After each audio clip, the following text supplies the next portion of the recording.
Alrighty, since I don't have any cool music, I guess we're already here. And for today's stream, we're going to be talking about what we love about the Star Wars sequel trilogy. I have to my right Baron Orman Tag, Punk Waddle, Yo. Pacific 414, and Cash Monet. How you doing, Cash?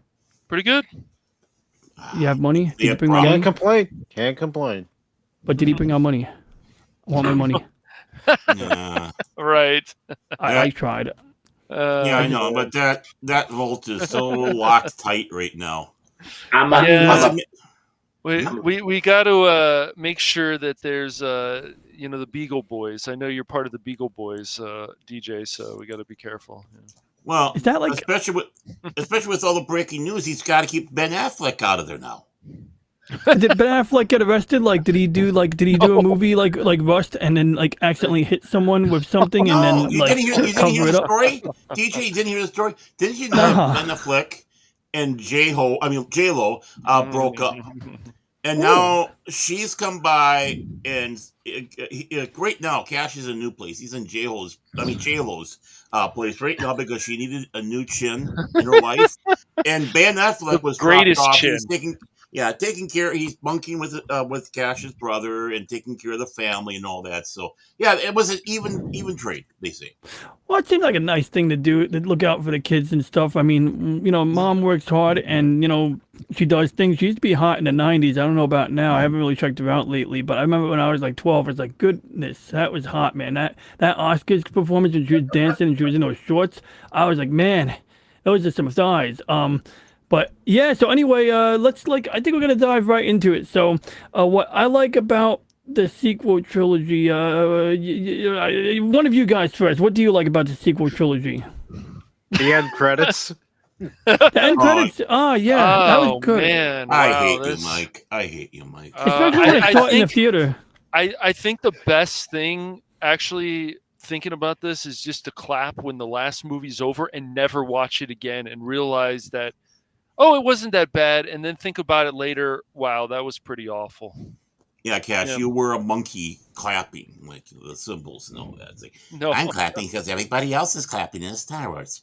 Well, it's funny when you watch those movies at first and you think, they're not that bad. Then you start really analyzing things, and all you wanted, for the only thing that I ever wanted out of that sequel trilogy after the first movie, DJ, is I wanted them to say something about Rey's origins, some fucking thing about Rey's origins.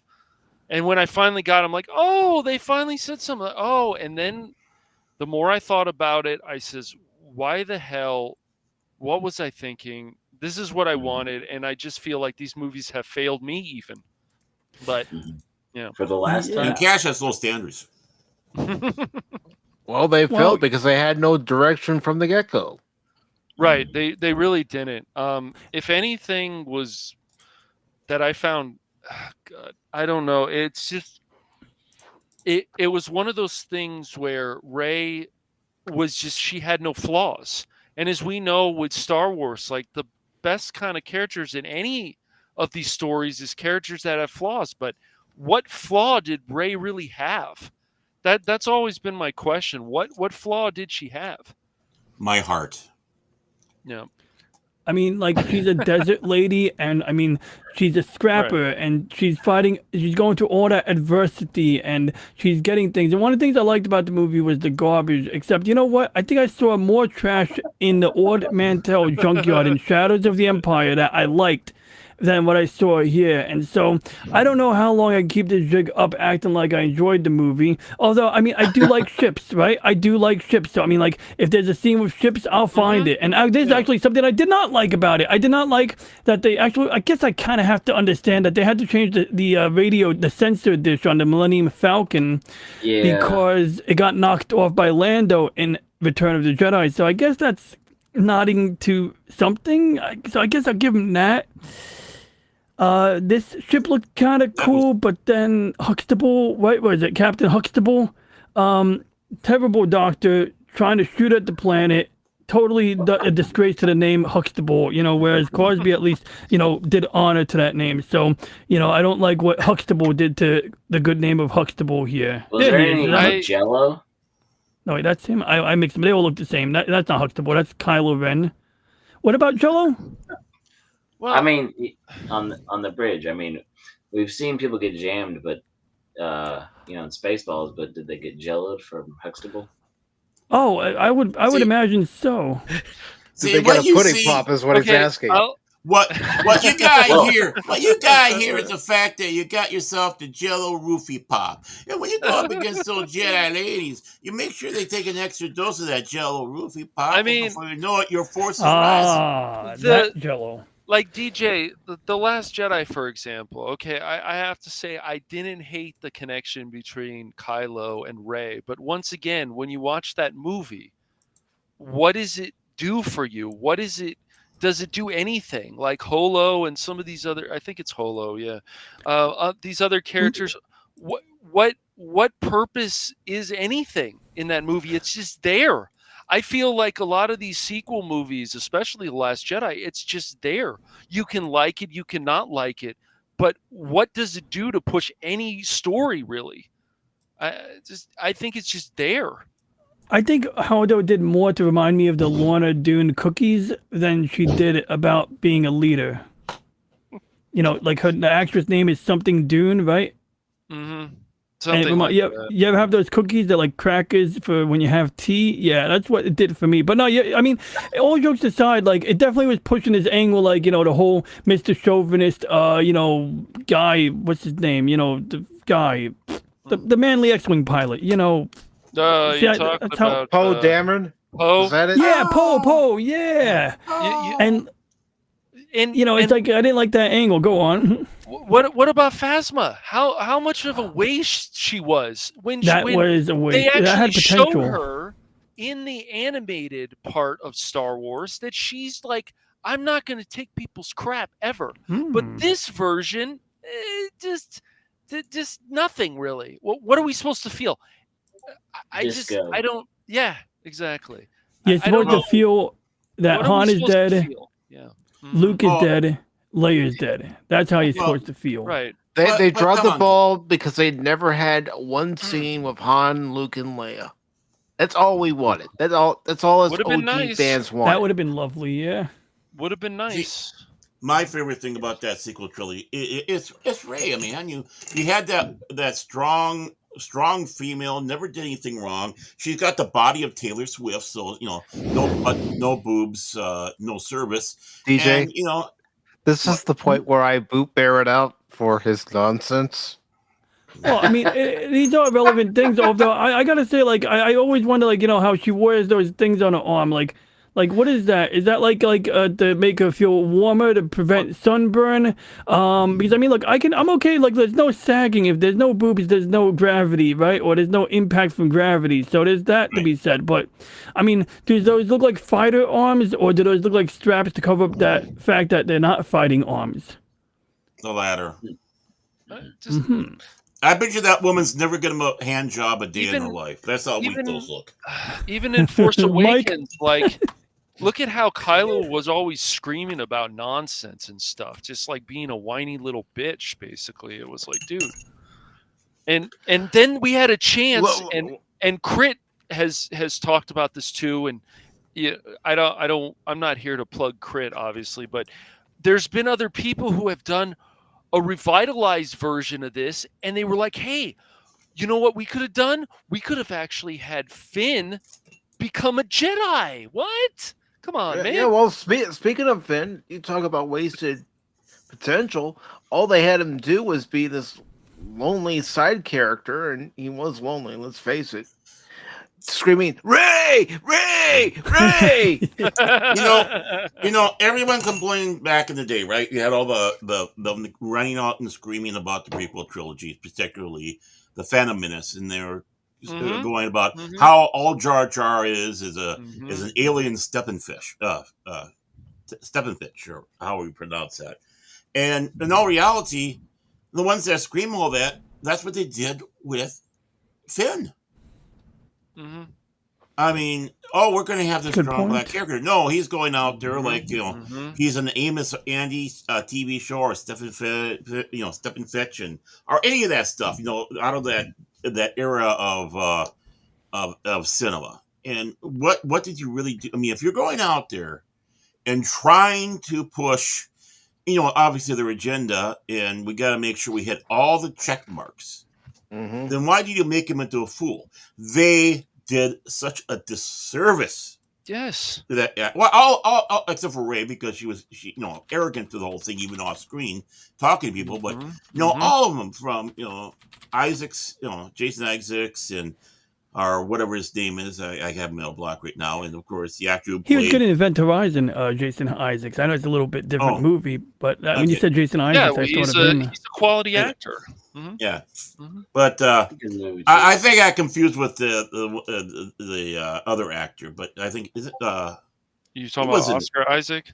Oscar. talking about Thank Poe? you so very much. Yeah, My bro. brain's been addled all day. You're good. Oscar And- Isaac. I did an hour with Pops today about Star Wars, so it's like, ugh, it was fun. But I know I just plugged myself. You can send me in the sin bin, but no,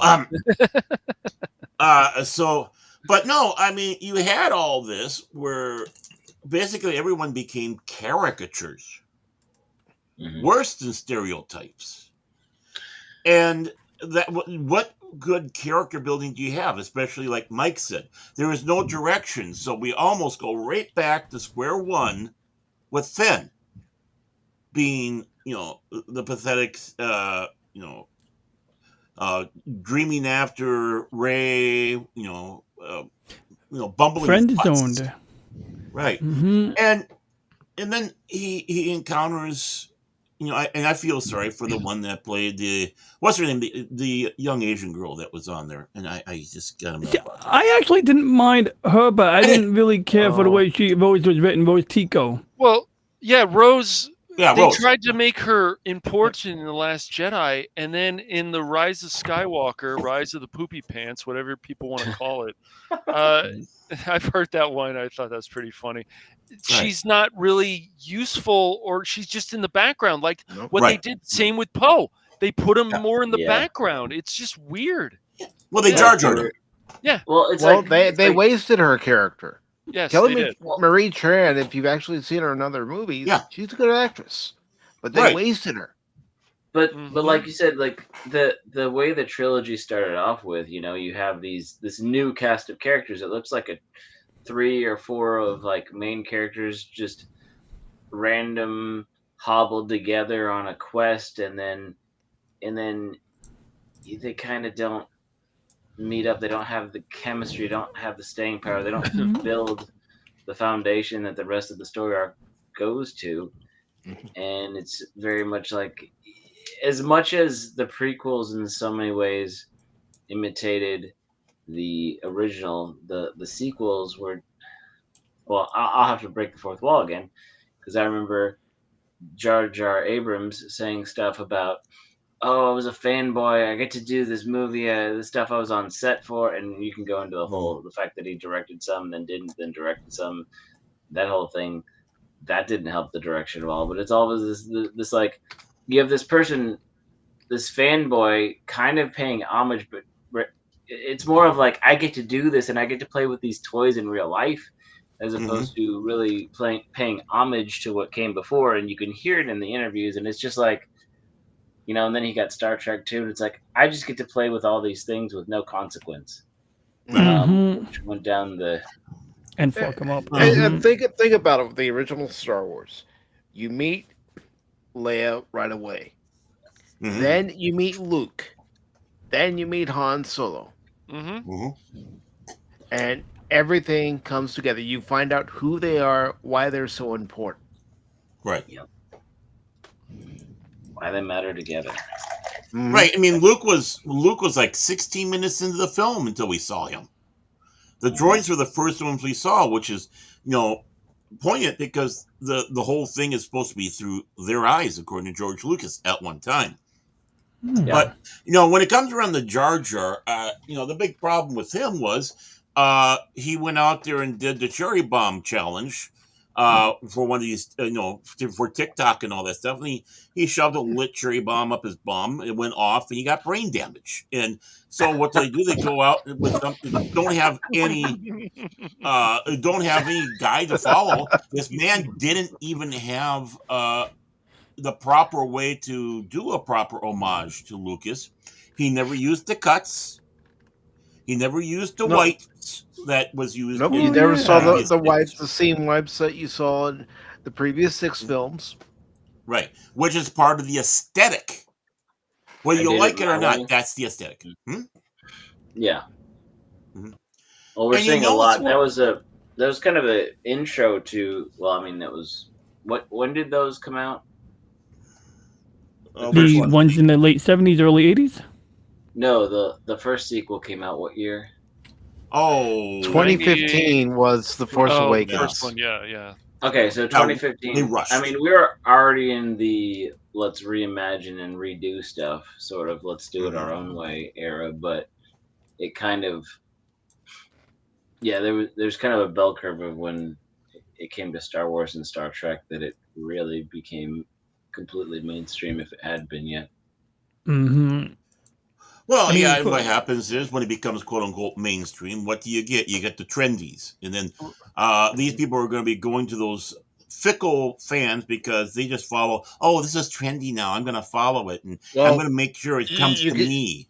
It's just Baron, with even that fact, you can blame the Big Bang Theory because we saw that happen Yeah. with Star Trek 2. Mm-hmm. Right. Well, I that's what I sat back and said. I mean, Rachel was sitting back saying the Big Bang Theory results, but I've decided, well, because everyone is starting going, well, that show was really good and blah blah blah. It's like, okay, fine, they're trendies. certain things were really good about that show. Yeah, certain things were. Yeah. Bazinga! That's all I got out of that show. But no, I do appreciate some of what you guys said about Finn, because I mean they look, the people making these movies, some of the people who watch these movies, sometimes get dubbed woke, and part of their core values is, I think, boosting up people of what they consider to be downtrodden, whether that's true or not. A person in a minority group given an opportunity to shine as a Jedi would have been like right up their freaking alley, I would think, and I would have been rooting for him as well. I would not have been like, oh, this is so woke. I mean, maybe I would have thought it sucked if the writing sucked, but I would have loved to see. I mean, he that man bled. He actually, speaking of the hero's journey that people talk about, like, I'm not an expert on pop culture terminology, but like, I see a hero's journey that was squandered. Like that time when he took the lightsaber to his back, and that was basically the last time I watched a sequel trilogy aside from Rogue One. But when he took that lightsaber to his back, like, that was like, I think, a step closer showing that the man had it. He had the determination and shit. Mm-hmm.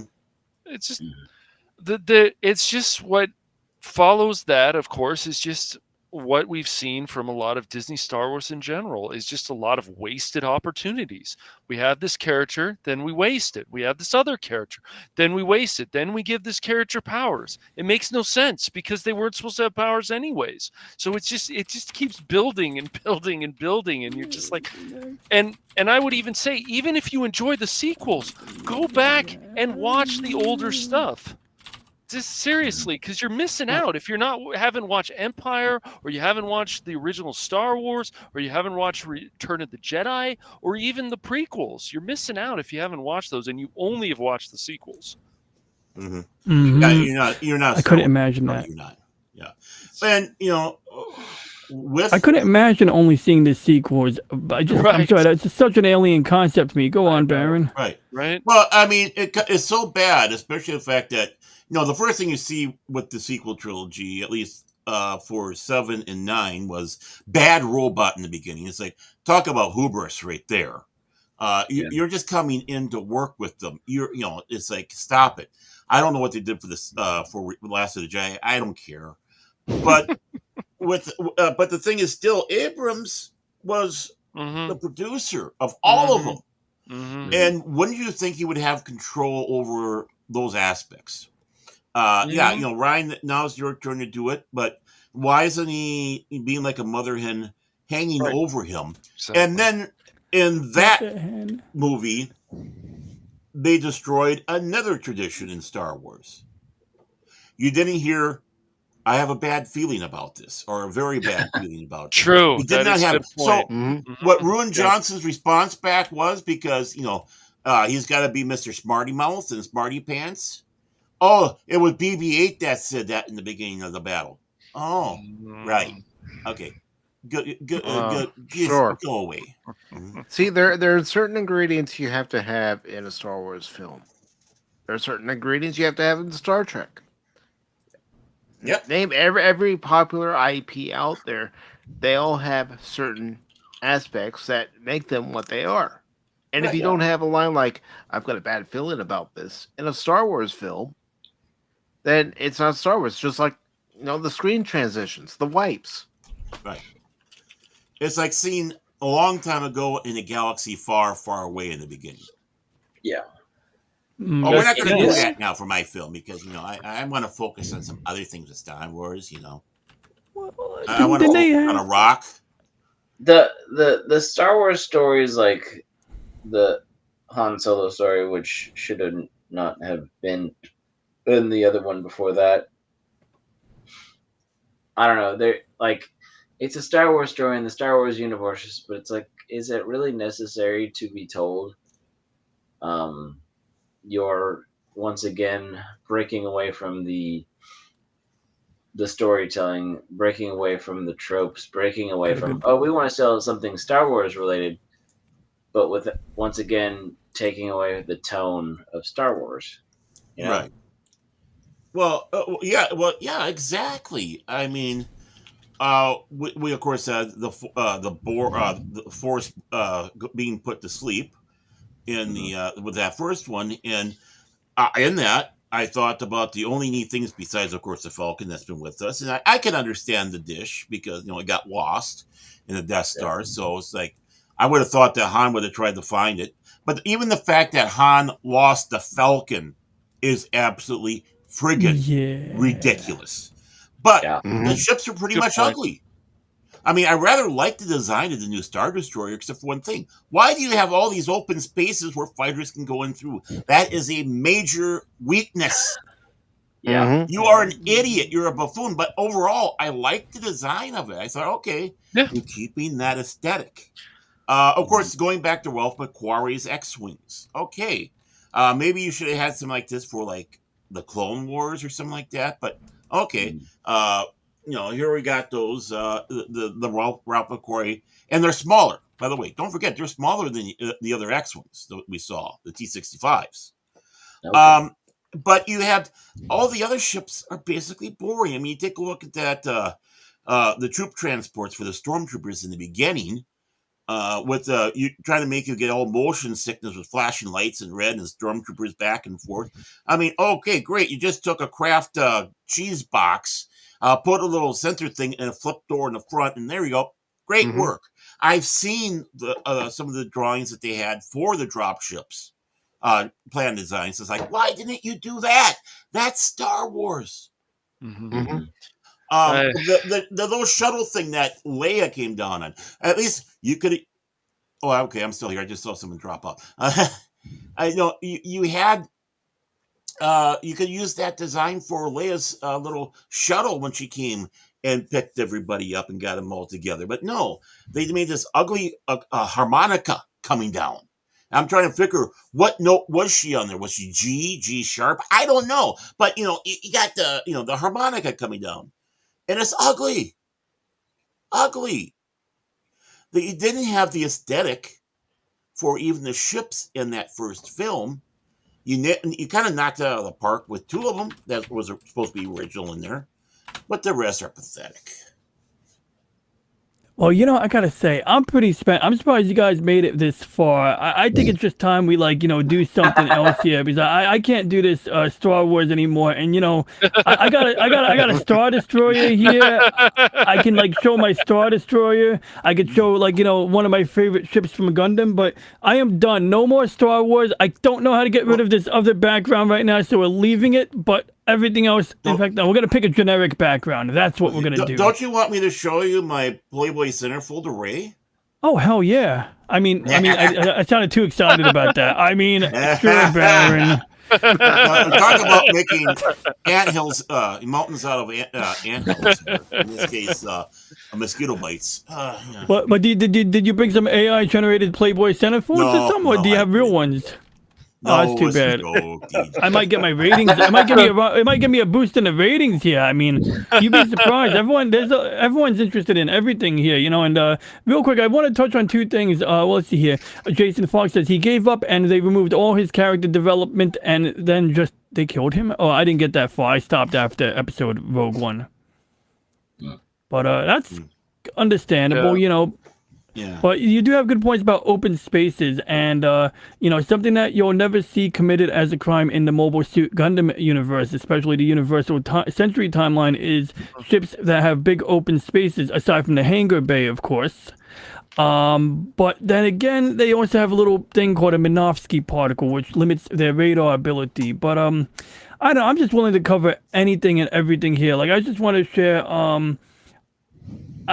like, honestly, I think you know what brings me more excitement than the sequel trilogy, guys?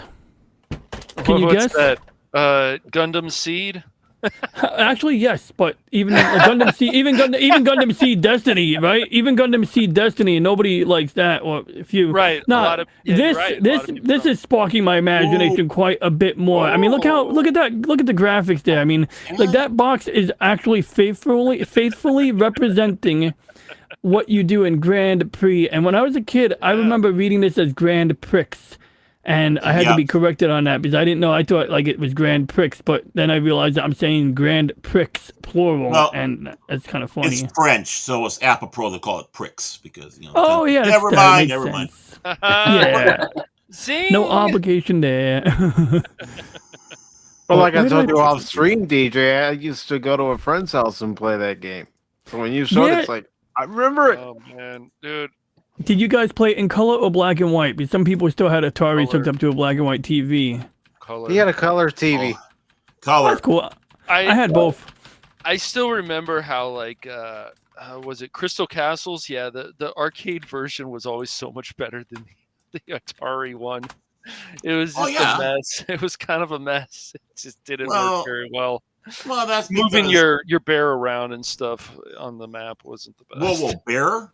Yeah, it's a bear. No, Bear Gate 3. Great, Cass, you got Bear started. I did. Thanks a lot. He was gonna get started anyways, dude. Yeah. You know, it's actually. Can I just address something with David Glenn for a second here?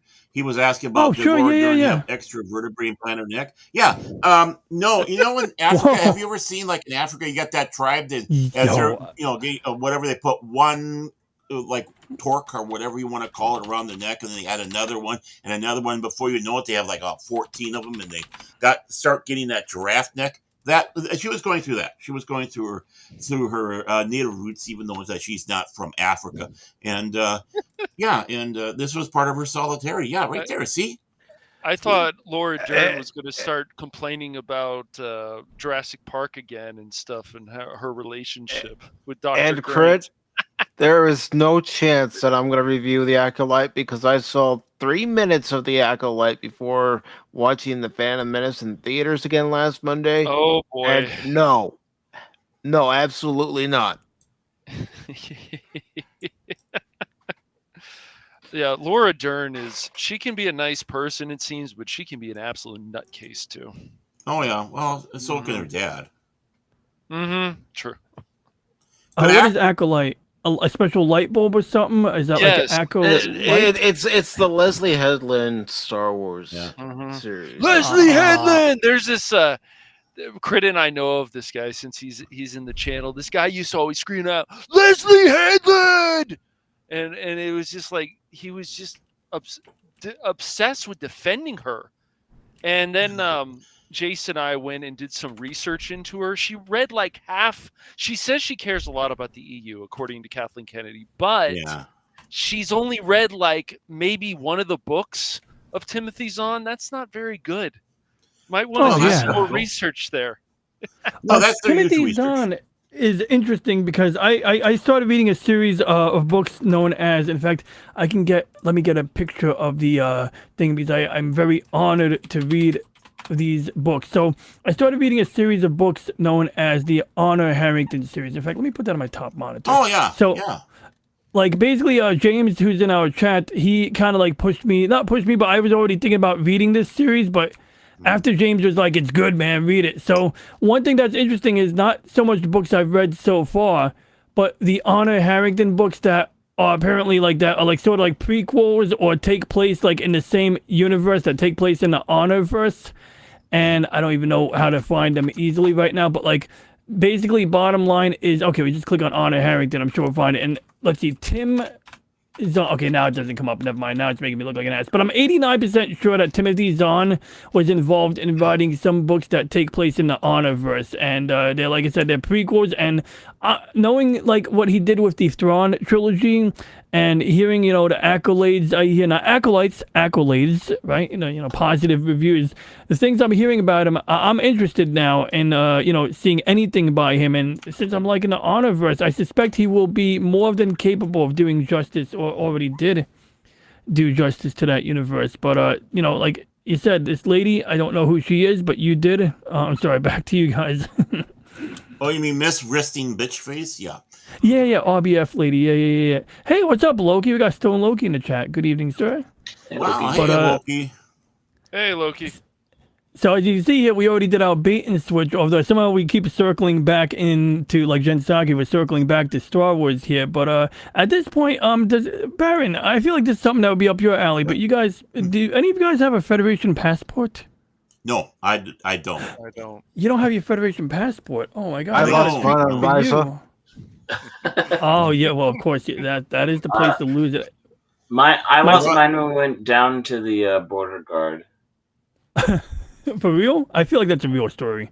I think it's real. It's a song. We'll take your ID down to the border guard. It says you're John guard because they don't speak English anyway. Well, you know, it wasn't the only thing Mike lost on Risa, but that's beside the point. Oh. What I find interesting is if anybody ever sends you this postcard, you're special, because I mean, to send you this postcard, they would have to literally rip it out of their Federation passport. Right. So I just thought it was kind of interesting that they have it. But what jumped out at me, I mean, look, we could excruciatingly read every page. I won't subject you to that. But if anybody wants me to read the blurb on a particular planet or world, just let me know. You know, I definitely can, you know, like focus on it. I'm not, as opposed to boring the crap out of you. Like, I did do a recording where I read this in this guy's voice, although that really isn't, like, I don't really have it down. He's kind of did talk like an alien with prosthetic makeup. But his name is Yorosho Inyo, president of the United Federation of Planets. Jarisha? Wait. Inyo. He was the former Federation president during the beginning of the Dominion War. And was he also the president, or the president during Paradise Lost, the 2-part DS9 episode? Yep. Got you. So one thing that's super sketchy about this passport, clearly this is a hand-me-down passport. My brother got it for me when he visited Washington, D.C. in the year 1997-ish, 98. The first thing that's sketchy about this passport is the fact that we have frickin' Cardi and Romulan Star Empire stamps. And the reason that's sketchy is F. And Ferengi, right? That's Ferengi Federation right there. So whoever owned his passport is a sketchy mother effer. I mean, like, he's fucking going to all of these, like, places. I mean, the Ferengi are not illegal, but, you know, I mean, going between Romulus and Ferengi, that's kind of sketchy there. If there's profit to be made in the Alpha Quadrant, you have to deal with the Ferengi. Oh, of course, DJ. man. DJ. And I respect You that part. found my copy. That was my copy. What, you found a coffee stain? No, that was my copy you got there. You found my copy. Oh yeah, well, so you're the guy who I just alluded to being sketchy for visiting Ferengi and Romulus. And Baron, do you understand? Do you understand what you violated? Look, this is the part I'm gonna read right here, because this matters. I feel like this is cancel culture on you right now, Baron. Because look at this crap. Okay, look what it says here. It says, okay, accommodations, travel prohibited. Food, travel prohibited. Shopping, travel prohibited. Public safety, travel prohibited. So, yeah, you sure you want to claim this as your passport? Because I kind of want to keep it, and if I give it back to you, you might have some consequences there. You know, you might go to rehabilitation. You might go to a rehabilitation colony. Ask Mike and Cash about my character, and I think that'll be your answer.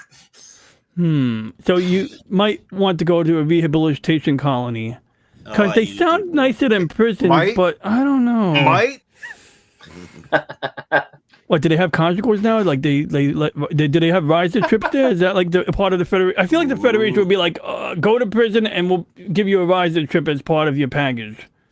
Well, Baron would be all over that. Oh yeah.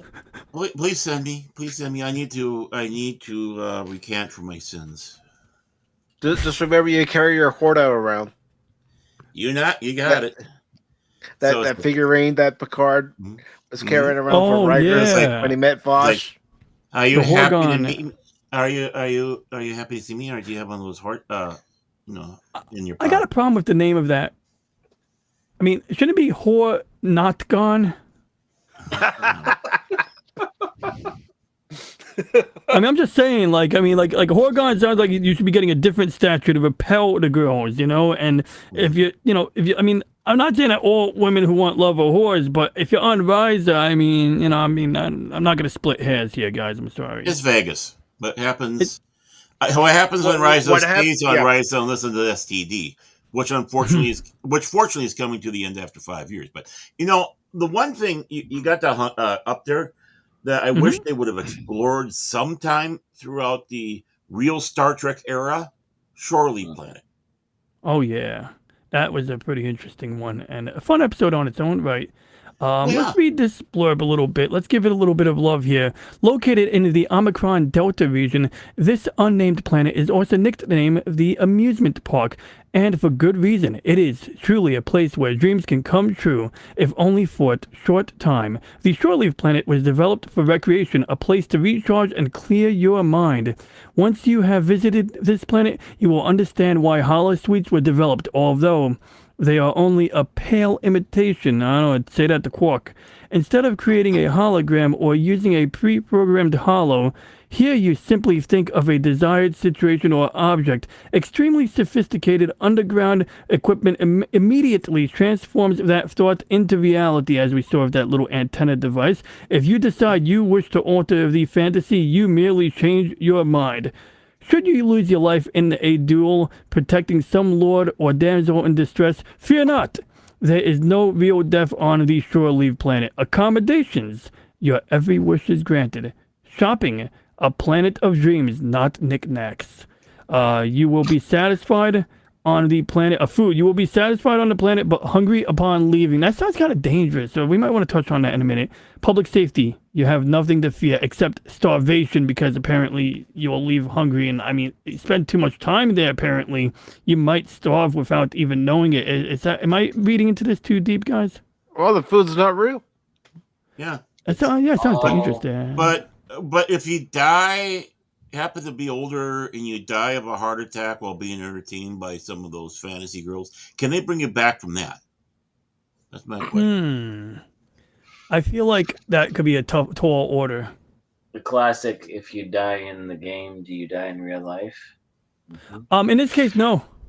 Unless you're starving, maybe. Yeah, that's what I'm kind of alluding to. There seems to be some things there's some loopholes or some maybe they got some nanotechnology. Right, I think you're sustained while you're on the planet, but you better grab a suck on a chili dog when you get on board the ship, like John Mellencamp saying about. Ooh, awesome Star Trek book. Need to buy copy plus Enterprise pamphlet from 90s. I love a good Enterprise pamphlet. What is a paddywhack? Nick whack, patty whack, give up dog. Oh, knickknacks, paddywhacks. I get it. Yeah. See, that's why I have you guys here. I don't know. Planet could be fun for a yard sale. Hey, can you guys tell us about paddywhacks? Yeah, I thought it was because I was available tonight. Now, in what other ways would you have wanted to see? You mentioned, Shore Leave Planet. In what other ways would you have been interested in seeing this explored, Baron? I'm just curious if you have any ideas, spitball. Well, I mean, just the general concept. Here we are, 70, maybe 80 or so years in the since that episode with the Next Generation DS9. Forget Voyager because they're on the other side of the planet, unless they come across a companion planet with that, and they think there might be a way home that way. Now, there's an idea right there. Of course, finding none, But it's like they make dialogue. It's like, well, there's one here, one here. How many of the more of these are throughout the galaxy? And how do we let Starfleet know this? Can you imagine in DS9, O'Brien and Bashir going there and having fun? Oh boy. Well, Maybe even bring along planet, Rom or somebody. one planet I wish they explored more than what we saw of it was Kronos. Yeah. Other than being in the capital, we didn't see much else of the planet. No. We saw more of Romulus. Wait, hold on. Mm-hmm. Hold on. For all those following you at home, back home, I've only watched so much DS9. So what is a Kronos? I ask that every morning when I see him in chat. I feel like it's a question this guy might ask us in the morning or ask the chat in the morning. It's one of the Greek titans, Kronos, the god of time. So that's I meant in context. But no, also the Klingon world is known as Kronos, and there's the actual true pronunciation of it. And the name was introduced in Star Trek VI when Kirk and McCoy were sent. Well, of course, obviously before that, when the moon blew up and caused Higgly Piggly on the home world, but they needed to have a name. They didn't go with Kling, even though you had the Warriors of Kling in the first season of Star Trek Next Generation. They eventually came up with Kronos, and of course you had Kronos 1, which a Chancellor was on. So Interesting. Well, the accommodations on Kronos are Spartan. The food is often live and not for the faint of heart. Shopping limited. Be prepared to be aggressive, and sometimes physical haggling. I love this one. Now I think I know a little bit more about what a Kronos is. Thank you. He's a very warrior. I think of him as a warrior-like fella, someone whose bad side I do not want to get on. That's basically, how I feel about that. Now, he's a real gentleman, though. Always a pleasure to interact with him. And the Padawannabe says, a paddywhack is a neck ligament in quadrupeds that was a good chew toy for dogs among a few of the definitions. Uh-oh, I don't know if that's family-friendly. Well, we're not family-friendly today, are we? Well, again, knick-knack, paddywhack, give a dog a bone. So that's what they're talking about. So, give that to the dog. Apparently, Beta Z has pan-galactic cuisine. They might also have pansexuals, but anyway. Cardassia has minimal accommodations, varied regional cuisine. So apparently they do have one thing that's one issue with a lot of these planetary biomes or these planetary situations. Actually, I discovered, okay, sorry, I got excited about this because I was thinking about this morning when I was waking up and I almost overslept. So, okay, on Star Trek, or any sci-fi series, oftentimes, they'll say, okay, this is a snow planet, this is a desert planet, but it's like, hold on, if you're on a desert in the, let's say temperate region, and the equator has got to be completely uninhabitable, but you really, you could have an entire desert planet, but sometimes it seems that they overuse it. And so what I remembered was there was an Enterprise episode, the NXO one. Do I have my Enterprise? Nah, I don't have my Enterprise, so we're gonna just use the Daedalus class ship as a stand-in since it's old enough. And so anyway, there was an Enterprise episode where they decide that, hey, this is a nice planet, let's go and camp out on the planet's surface. So they do, but then after sunset, they go, oh yeah, we didn't realize there would be major storms after hours. So now they have this issue where they can't take the crew up, and there's an incident where they have to beam somebody up, and he gets freaking plants stuck to his skin, which was kind of cool. He literally was being beamed up in a maelstrom of plant matter being thrown around, debris. And so he comes off the transporter pad with fucking plants in his skin, which that's not what hurts the guy. That was trivial. But my point is they orbit the planet. When you're orbiting a planet, that implies you're doing the thing. And so you're gonna see the dark side every less than 90 minutes. I think you see it every 70, every 40 minutes you're seeing the dark side of that planet. So unless you're in geosynchronous. So you're saying that they trusted Travis Mayweather, a 25-year-old boomer. Yes, he's a boomer. Remember, that's what the cargo plane pilot, cargo people, right? The freighter ship crew members are called boomers. So they let a 25-year-old boomer enter geosync orbit without issuing an order to maybe like to Paul. I mean, she's the Vulcan lady. Like, did she not think, hey? I mean, but you're right. That must be it. They must have entered geosync orbit, and because, I guess Starfleet was really new to this whole exploration thing. Just like when Archer, said it's like a gazelle getting up on its own 2 feet. So I guess that explains it. I think you answered my question. Well, you would think logically in Star Trek, you want to be in geosynchronous orbit because that way you're in constant sight of the landing party. If you start orbiting around and you are out of that area, how are you going to beam them up in case of an emergency? And of course, the other part would be use communications, which of course, that was a problem Russia had, or Soviet Union, I should say. That's why they had all those radio ships that were actually for once not spying on us, but to try to keep their Russian space agency going. Because they had huge areas where they didn't have that. Remember too, Baron, whenever they were going to beam an away team down to the planet, they had to get the coordinates. Right. Always get the coordinates. It wasn't like they could just have them all go into the transporter room, get on the pad, and then flip a few buttons and beam them down. No, they had to get the geosynchronous coordinates, so they didn't beam them into a rock face. Exactly. So that's a good point. So with so you have communications, safety, and also making sure you got the land all scoped out. You would think it would be in a geosynchronous orbit, like many satellites we have around this planet, or we'd be losing this signal right now.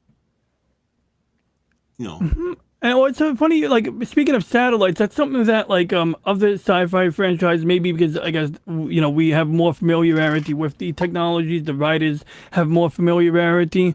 Something that maybe like if Star Trek wasn't messed up right now, if let's say the people making Star Trek cared about making good Trek, maybe that would be something they would add. Would be like, okay, enter geosynchronous orbit and deploy some microsats.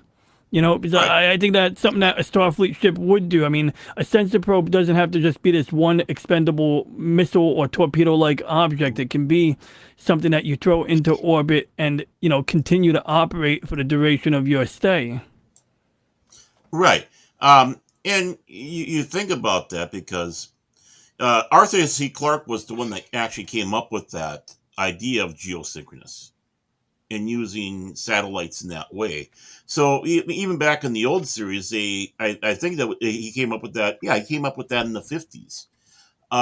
You would think that people on the original Star Trek would, throw a lot of that into their proper technobabble. But this technobabble actually makes sense instead of just trying to fill up words or space or time.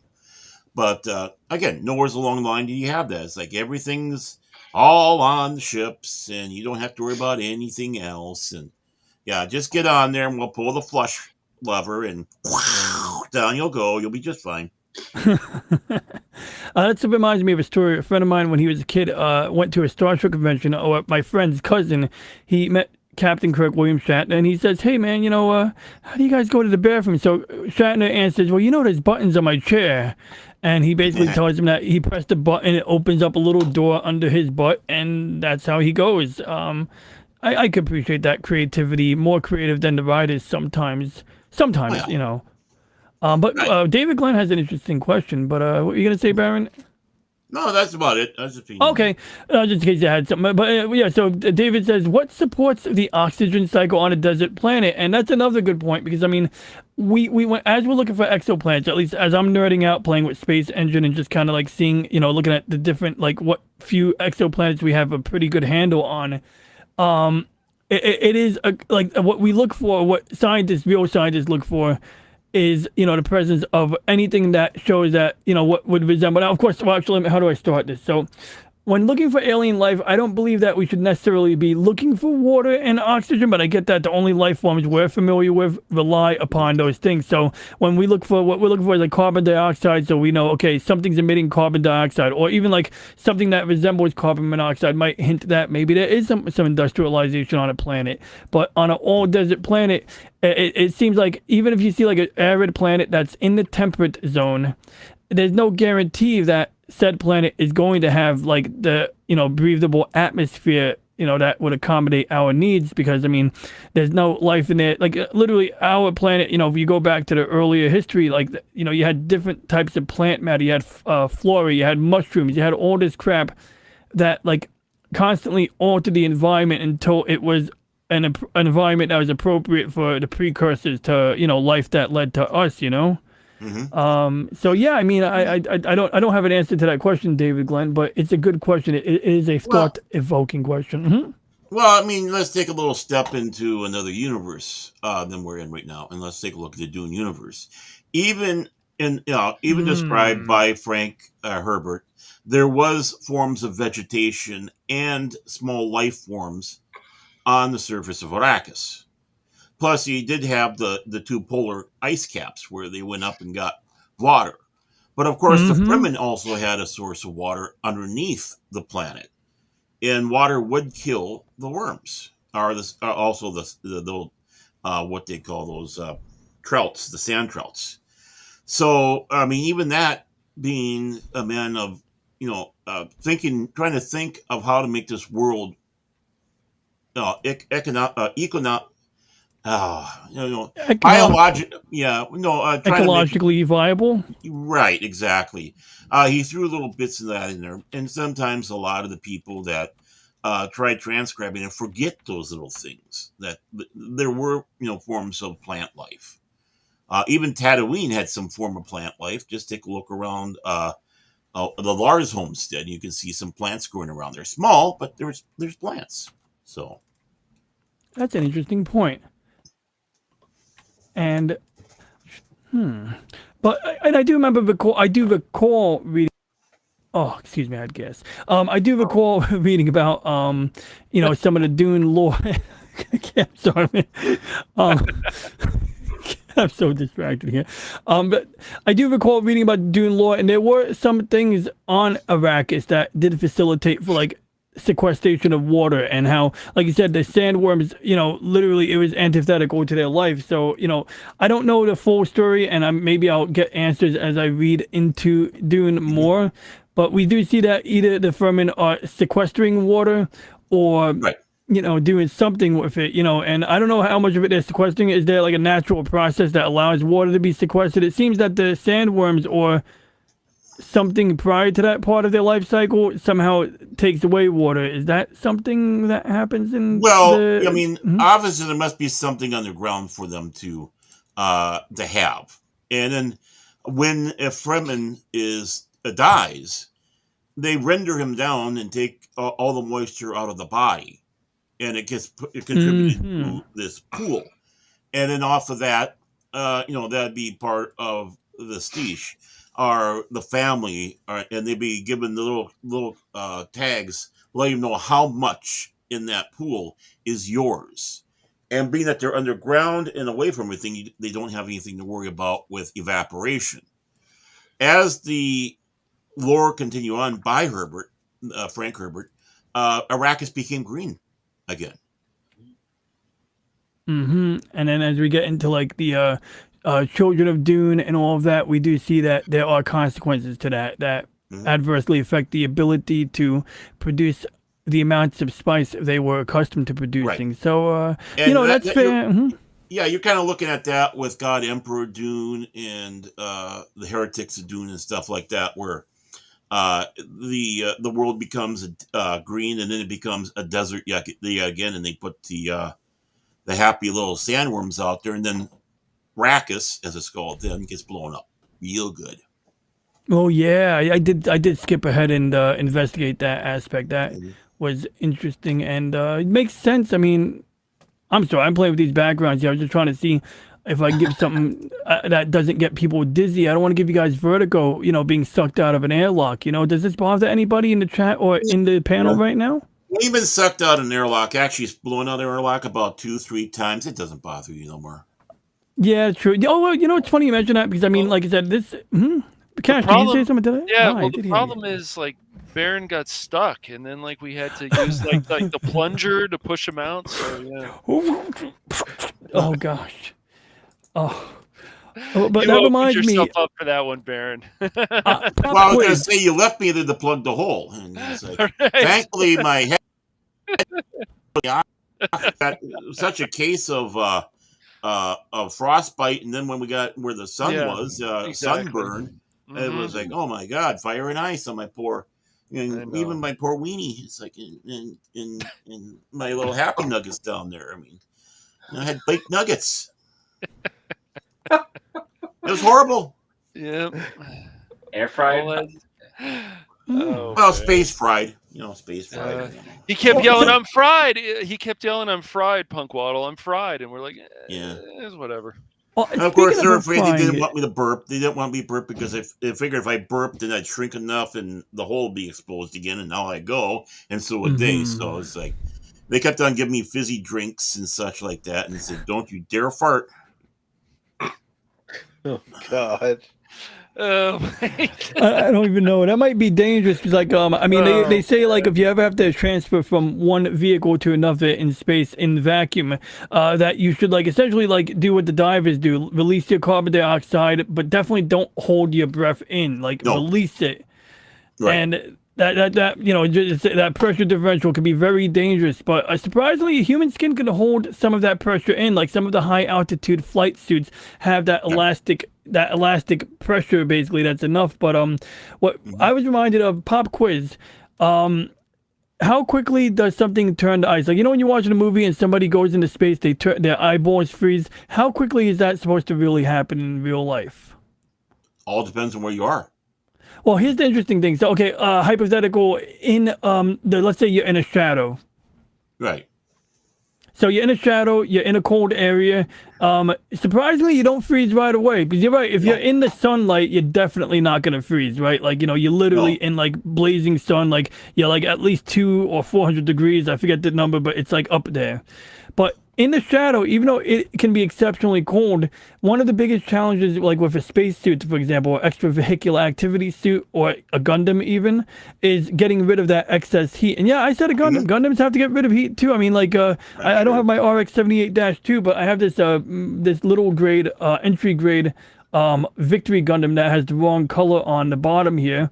But I did a nice job painting this. This I did not paint. But anyway, somehow steam does come out of the chest vents on Gundams, but that's not even the point. I just wanted to show my model, Anyway, so, like what I'm getting at, though, is, like, one of the things I see on the space station, they have very large radiators where they circulate ammonia in them to get rid of heat. And my point is that it's actually more challenging to keep something cool in space. Because think about it, our body, we ate food today, or I ate dinner before coming here, and my body is generating, BTUs of heat. Now, I go inside of an EVA suit. Where does that heat go?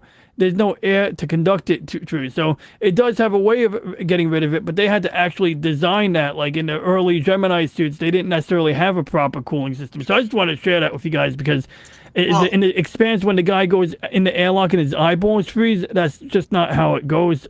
No. Well, just like in the movie Outland, where the suit gets punctured and they all of a sudden explode. It's like boom, and they're all over the place. But even the Space Marines in the 40K universe, they have a pack on their pack is basically a heat vent because it's even in the cold, it's easy to get. I mean, when I went out hunting when I was a wee lad and I got bundled up like Ralphie's brother, trying to get through the woods that way. After a while, I started feeling ill, and my dad goes, "Oh, yeah, you're overheating." It's like, how can it be overheating? It's cold out here, but it's like you got all the heat in, so I had to open a little bit and get the cool, the heat out, a little bit of the cool, and I felt fine. That makes sense. Yeah, that happens to me when I'm riding my bike sometimes, especially as you're cycling, you're generating a lot of heat. Your first reflex is to wear layers, because especially when it's really cold out, and I do find it hard to go out in like nothing but a tracksuit when it's cold out. But there are times where I find that it's okay to do that, because once you build up the heat, you will be comfortable. And some also when you're sleeping on a camping trip, it's a common thing that people do where they'll bundle up real tight and then they'll wake up sweating, and now it's that much harder to get out of your knapsack. Mm-hmm. But my eyes do instantaneously freeze over. I will let you know that. Can you guys do me a solid? I need to step away for a minute. Can you guys cover me for like 5 minutes? Are you sure you want this to become pop talk? Yeah. I'm a gambling man. I'm not sure if you're ready for that, DJ. I'm a gambling man. Yeah, I'm so much a gambling man. I'm gonna boot myself. What? Cash. Wow. All right, so Time to grab the flag, Cash. that's right. We don't have the pirate flag here. Are you a pirate too, Punk Waddle? Besides a penguin. I could be. Oh, see, I like that. I like that answer. It could be. Sailing the penguin seas. Arr. I mean, there is a puppet that I have, a friend of mine that is kind of a pirate. So I mean, there's that. And then, pirates versus ninjas. I think I used to want to be a ninja, but I think I'll go pirate. Yeah. Nice. Yeah. Then for some reason we're gonna have more pirate films, which we don't need. But whatever. Yeah, Yes, I we caught do. that, and the whole thing about a couple weeks ago when Johnny Depp was in the park, and they confirmed that it's Johnny Depp because, well, they're pretty sure because he was interacting with guests in a way that cast members aren't allowed, and it looked like he actually had a handler and some other things that with evidence that it was probably actually Johnny Depp. But remains to be seen. My sources who have sources that have friends who are sources at Disney. Okay. Don't ask me if they're in the room or not. They said that Depp goes there from time to time. So being this timely bit with everything else going on, hitting the news, may or may not be a coincidental thing. Or there's also the fact that I brought up that it seems to be there's a lot of talk that there's going to be a Johnny Depp Pirates skin in the next season of Fortnite. So who knows? It's making a comeback. Of course. So what we have here is Doom Waddle. I was gonna say Punk Cock, but I realized that didn't sound right. But no, please never say Doom that Waddle. again. Yeah, we have Doom Waddle here. So okay, I'll have to get a mask. Arr. Okay. Yeah. Yeah. No, we had 5 of those pirate movies, and even the Elizabeth, like the females were just as important in those movies as the males were. It just. Yeah. There once was a time where characters had their strengths and their weaknesses, and some archetypes, and some because of their gender, sex, whatever you want to call it, had certain roles they played, and so certain tropes weren't frowned upon for existing. Because now I will say this: the new Fallout TV show. Whether you have issues with the canon, whether you have issues with Bethesda, whether you have issues, there's several things that they do very quick. And I talked about this because I actually did a review video, which I don't usually do, but there was enough bubble, and I watched it current enough that I could make one. But they did a lot of archetypes and tropes real quick on characters. You understood their place in the story pretty quick. Mm-hmm. They weren't trying to reinvent the wheel, which was super helpful in creating their new version of the Fallout lore, when people who had no idea what Fallout was or played into the games could understand the story they were telling, right? These things exist for a very simple reason, that it helps the story, helps the watcher, the viewer, understand the purpose, the function of this character, and why to be invested in this character and why not to be invested in this character. Kind of like when you see a red shirt, you're like, okay, we'll see you. We'll see them, we'll, for 2 minutes, right? Won't get too attached. The end, right? The boys in red will soon be dead. Yep. Not everybody can Except be for just another red shirt. except for the one that played the most interesting man in the world. He did play a red shirt in one episode of Star Trek: The Original Series, and he lived. Makes him the most interesting red shirt in the world. Definitely. Yeah. Don't Well, and the thing is, I see Like David Scott Glenn said, brings up, Scotty wore a red shirt. He did die in an episode, but he was brought back to life. "Yep, Scotty don't. he got a second chance on life." And I was thinking, didn't he have like 2 times? Didn't? No, that was I can't remember. That was probably Chekhov or something. I can't remember. I'm trying to remember when Who Mourns for Adonis. Scotty, I think Scotty was kind of hooked on it, or Chekhov. I can't remember. It's been so long since I saw it, but good old Apollo decided to do a zap.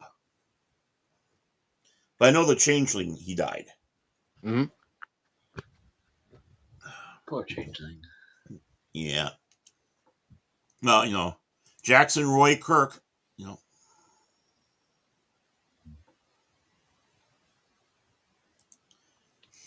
But yeah, I mean, again, some of the stuff, talking about what the worlds, and that's always been a problem. It doesn't really bother me with Star Wars because it is a space fantasy. Mm-hmm. But yeah, worlds out there are going to have depends, of course, on many factors: the tilt of the planet on its axis, distance from the sun. Whether you're in that Goldilocks zone or not. But if a planet is still further away, it is going to be cooler. Or if it's closer, it's going to be warmer. Especially with the sunspots, sun activities. Those things affect the heat, the weather cycles and such on the planet, and can mess things up really good. So you have all these factors. I think when they go to these shows, they need to work a little bit on, more than just that one area of Vasquez rocks or the styrofoam planet with the red sky. And all that. I mean, obviously, yeah, we know there's budgetary things, stuff like that, but space opera-ish stuff. Unless, of course, you're fixated on just one area at a time, like Babylon 5 with Centauri Prime. That's the court, basically the palace. Of course, all of Narn was blasted to hell, so of course it's all going to look like garbage out there. Even Earth, we didn't see much of, but what we saw was, Earth Dome, and that's supposed to be, I believe, in Switzerland. But you don't see much because you're inside the dome. So, there's a lot more, what would you say, dynamics. And, it'd be great if someone went nuts and started talking about this. I mean, the closest thing I can remember in Star Trek was Star Trek 3 on Genesis. And they're monitoring the planet, and all of a sudden they say about this one area, it's getting cold. It's like, snow. It's snowing. Mm-hmm. I mean, I think that really helps. I mean, I thought that was a nice touch in Star Trek 3. It's a good movie. It's still a good movie. Mm-hmm. Exactly. And it also showed why David should have used the matrix that he used to speed up the planet's development. Yeah, and why DJ Ronnie G should not either. Yeah, true. He's always trying to destroy the world, man. For some reason, it's horrible.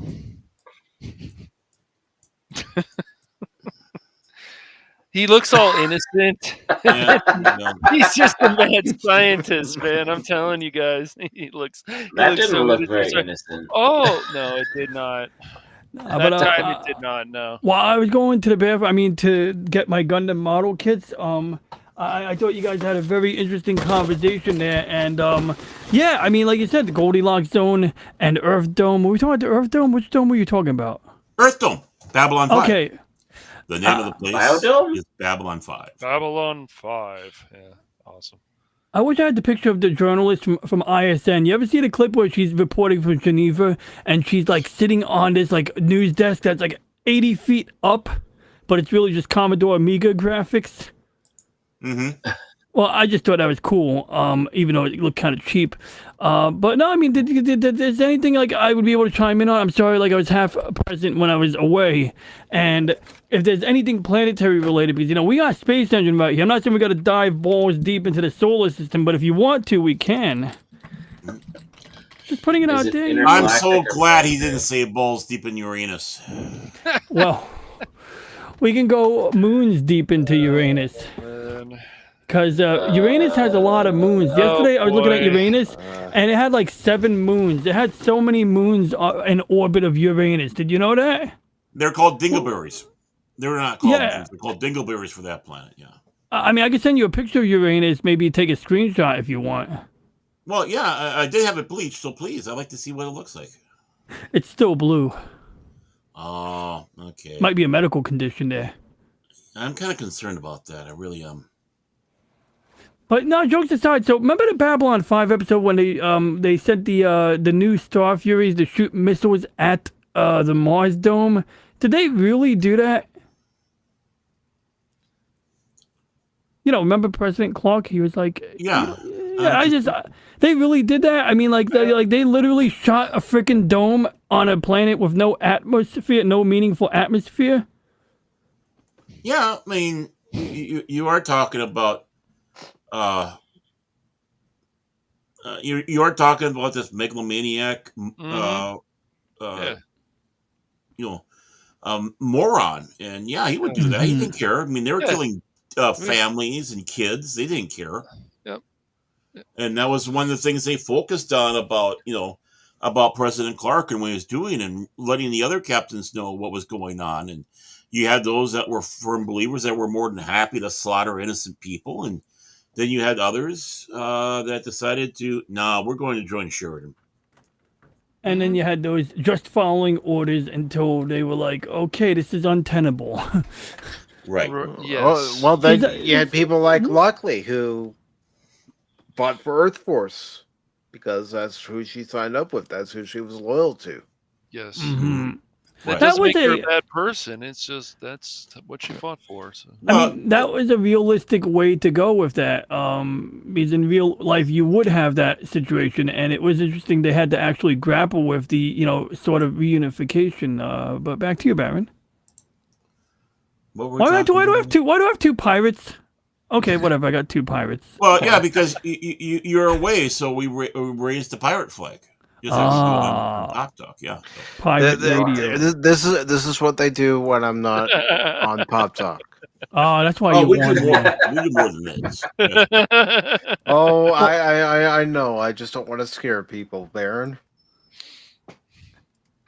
Well, real quick, I do want to show some love to the chat because normally I do that much earlier into the stream, and I had neglected to do that because, managing you guys is like a full-time job. I mean, no, I'm kidding. But jokes aside, Tell me about it. Managing Cash and Baron twice a week. That's a nightmare. Yeah, it is. Yeah, I'm off the clock. So, see, I'm Mike's hell on earth, so I'm just giving them a taste of things to come. I see a preview. Well, going attraction. Well, Mike likes to give us permission. He's like, "Oh, you guys are going to raise the pirate flag again? That's so cool, man! All right." Well, and not only that, that's what he gets for stealing that Transformer toys at Kmart, and when he was a kid. So. I didn't steal any Transformers action figures as a kid. As an adult. You were an adult. Mine! I told you! DJ. Mine! You see why he causes the most trouble on Pop Talk? Because he's an instigator. I'm no instigator. I'm a man of peace. But when I get you starting laughing, Mike, I know I did something. Exactly. You know what? I'm going to quote one of our AI clips. I call bullshit on that. I'm going to call George Cohen's daughter after the show, just so you know. You created it. Details. You still got a copyright claim on music I made for your movie intro. I wonder who did that. That happened. No, I mean, no, that really did happen. It's like he's getting. Yeah, it really did. Right after we Yeah, did our that's- watch party of Dodgeball and True Underdog Story, I get this notification from YouTube saying that so and so has claimed this piece of music. I'm going, fine. I'll just put other music over it. I don't care. It's some person with very thick glasses from YouTube. Excuse me, sir. Excuse me. It's usually a company from the Middle East or Russia that does it. Actually, this time I think it was North Korea. Dear leader was watching out for me. I'll give him a call and say everything's cool. Dude, take your dear leader and shove up your ass, man. Punk Waddle, I'm sorry. I want to apologize ahead of time about this dear leader. Ahead of time, we're in the thick of it, sir. Yeah. I'm saying ahead of time in case you ever join us on Pop Talk. Okay. Yeah, dude. Hey, I behave with guests. I behave with guests. You're saying a glimpse of things to come. You know, I like it when people give you Yes. things to look forward to. You know. Have you ever wanted to have a colonoscopy? That's what this is all going to be like on Pacific 1-4 Pop Talk. Yeah. You know, I'm busy. You know what?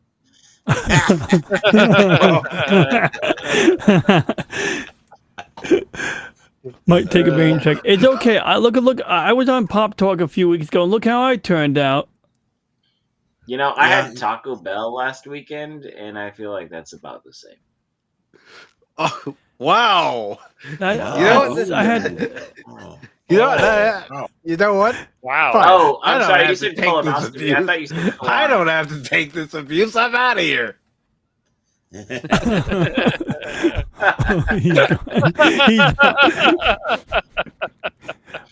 sorry. I thought again. colonics, not colonoscopy. What's the difference? Oh man. Oh. Never mind. Let's ask Mike, come back, Mike. Let's ask the physician. He'll be back. Obviously, Punk Waddle was joking, but the way he set it up was like, wait a second here. Hold on a minute. And while I'm busy neglecting the chat, I might as well say hi to Dr. Adega. Good to see you, Adega Outlaw, and I'm glad you like upscale. Yeah, guys. If you guys are looking for an image upscaling tool that's free, let me know. I mean, you can just look it up, Google upscale. It's very good. Very handy and dandy. You take a crappy low-resolution picture you might have saved from somewhere, and it will do a pretty good job of like making it into a higher resolution where you can use it in other things. You know, where a lot of times you get a low-resolution image, you drag and drop it into OBS or wherever you need to use it, and it's like you get to a point where you enlarge it and it's just all blockified and stuff, you know? Ooh, blockified. Yeah. Yeah, so this deblockifies it.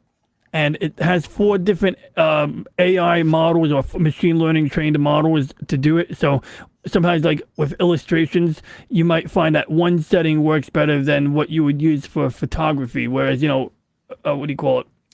What's that word? Real color. You know, full color. What's the word that people use when they talk about live action? Well, you know, that stuff. But what if you like them blocky? You know, like, well, if you like it blocky, that's a then blocky girl right over there. Well, then, you know, you got the new kid on the block, apparently, right? So, real quick, David Glenn asked a valid question. He asked, where is Apophis? And I don't think he was talking about the guy from Stargate SG-1. I believe he was talking about this asteroid here. Oh, okay. And I don't have my gamepad hooked up, so I can't do a fluidic motion around it like I would normally do. But let's see where Apophis is. Let's see if we can predict the future. How does that sound to you guys? We're going to try to project right now. When do you guys think, what year do you think is going to make a near pass of Earth? I don't know, but I'm sure it's going to hit my house. It's not going to be just like Skylab.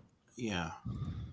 Hey, remember when Mir went down? If it hit that bullseye, everybody would get a free taco. That's so cool. I did not know that, but I could picture that. Yeah. So right now, oh crap, I lost it. Wait, oh, there it is. Oh, I'm going too fast. Okay, let's lower my speed. So what we need to do in this game, okay, good. We're going to click on it to get the red line, right? So now we're going to go and we're going to zoom out, and you can see the red line representing its orbit. And our planet, the planet Earth, is right there. And so now to simulate the science, trust the science, guys, in this case. And Or science. let's see Weird here. science. We're gonna fast forward time and make us all dizzy. And it does make it's very interesting. Look at that. There is a little bit of intersecting here. There's this intersectional asteroidism right here. Is that the And- new? Is that the new kind of he, him, and all that stuff? I'm Praise? trying to coin it because I want to show people how egalitarian I am. Right, that's what egalitarian does. Maybe not. Oh, God, I don't know. help us all.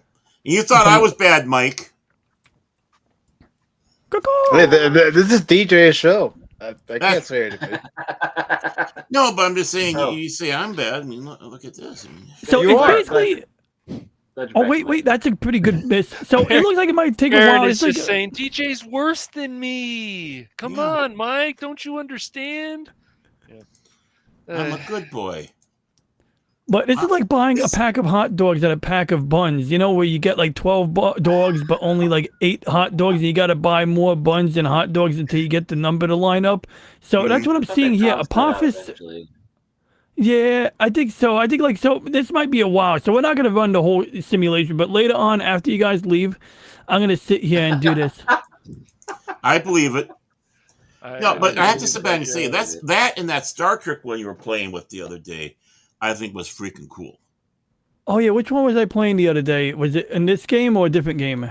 Maybe this game because it was the I thought planets it was in and this following- program. Yeah, it was During the definitely this. member Oh yeah, stream. yeah. This was during Pop Talk. Yeah, this Yeah. is indeed. I've been recording some videos. I've been trying to do some voiceovers, where I actually, use the voiceover in some capacity. But I'm super fond of this because you guys saw what I did the other day when I was just showing you what I liked about it. And Yeah. in a nutshell, I'm fascinated right now. I'm floored. When we get the sun in the center of the frame, I'll briefly show you what I am.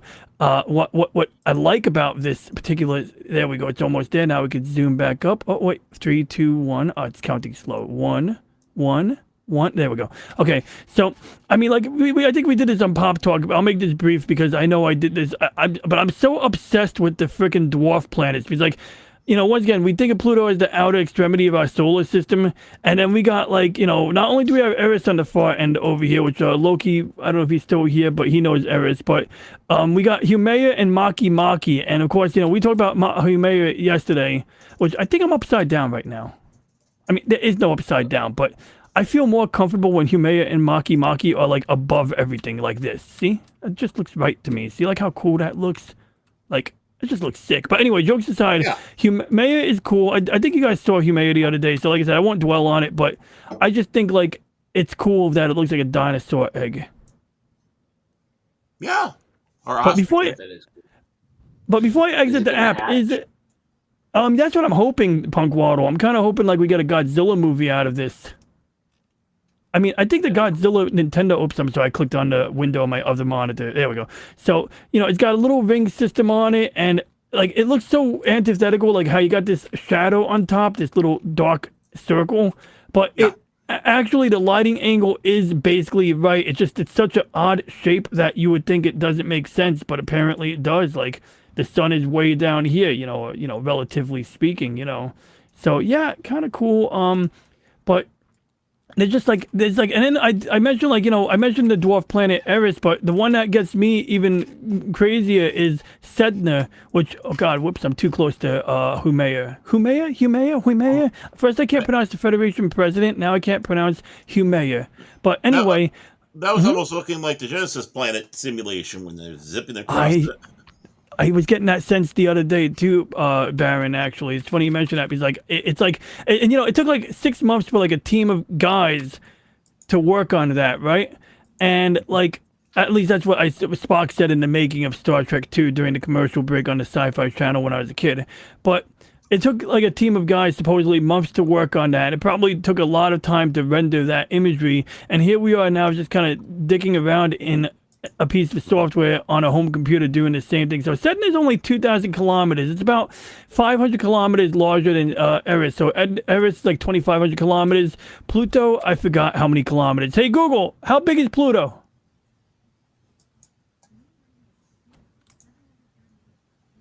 It's fucking small. 738 miles. I don't know what that is in kilometers, but it's small. But here's what gets me now. We're going to get a nice wide shot There we go.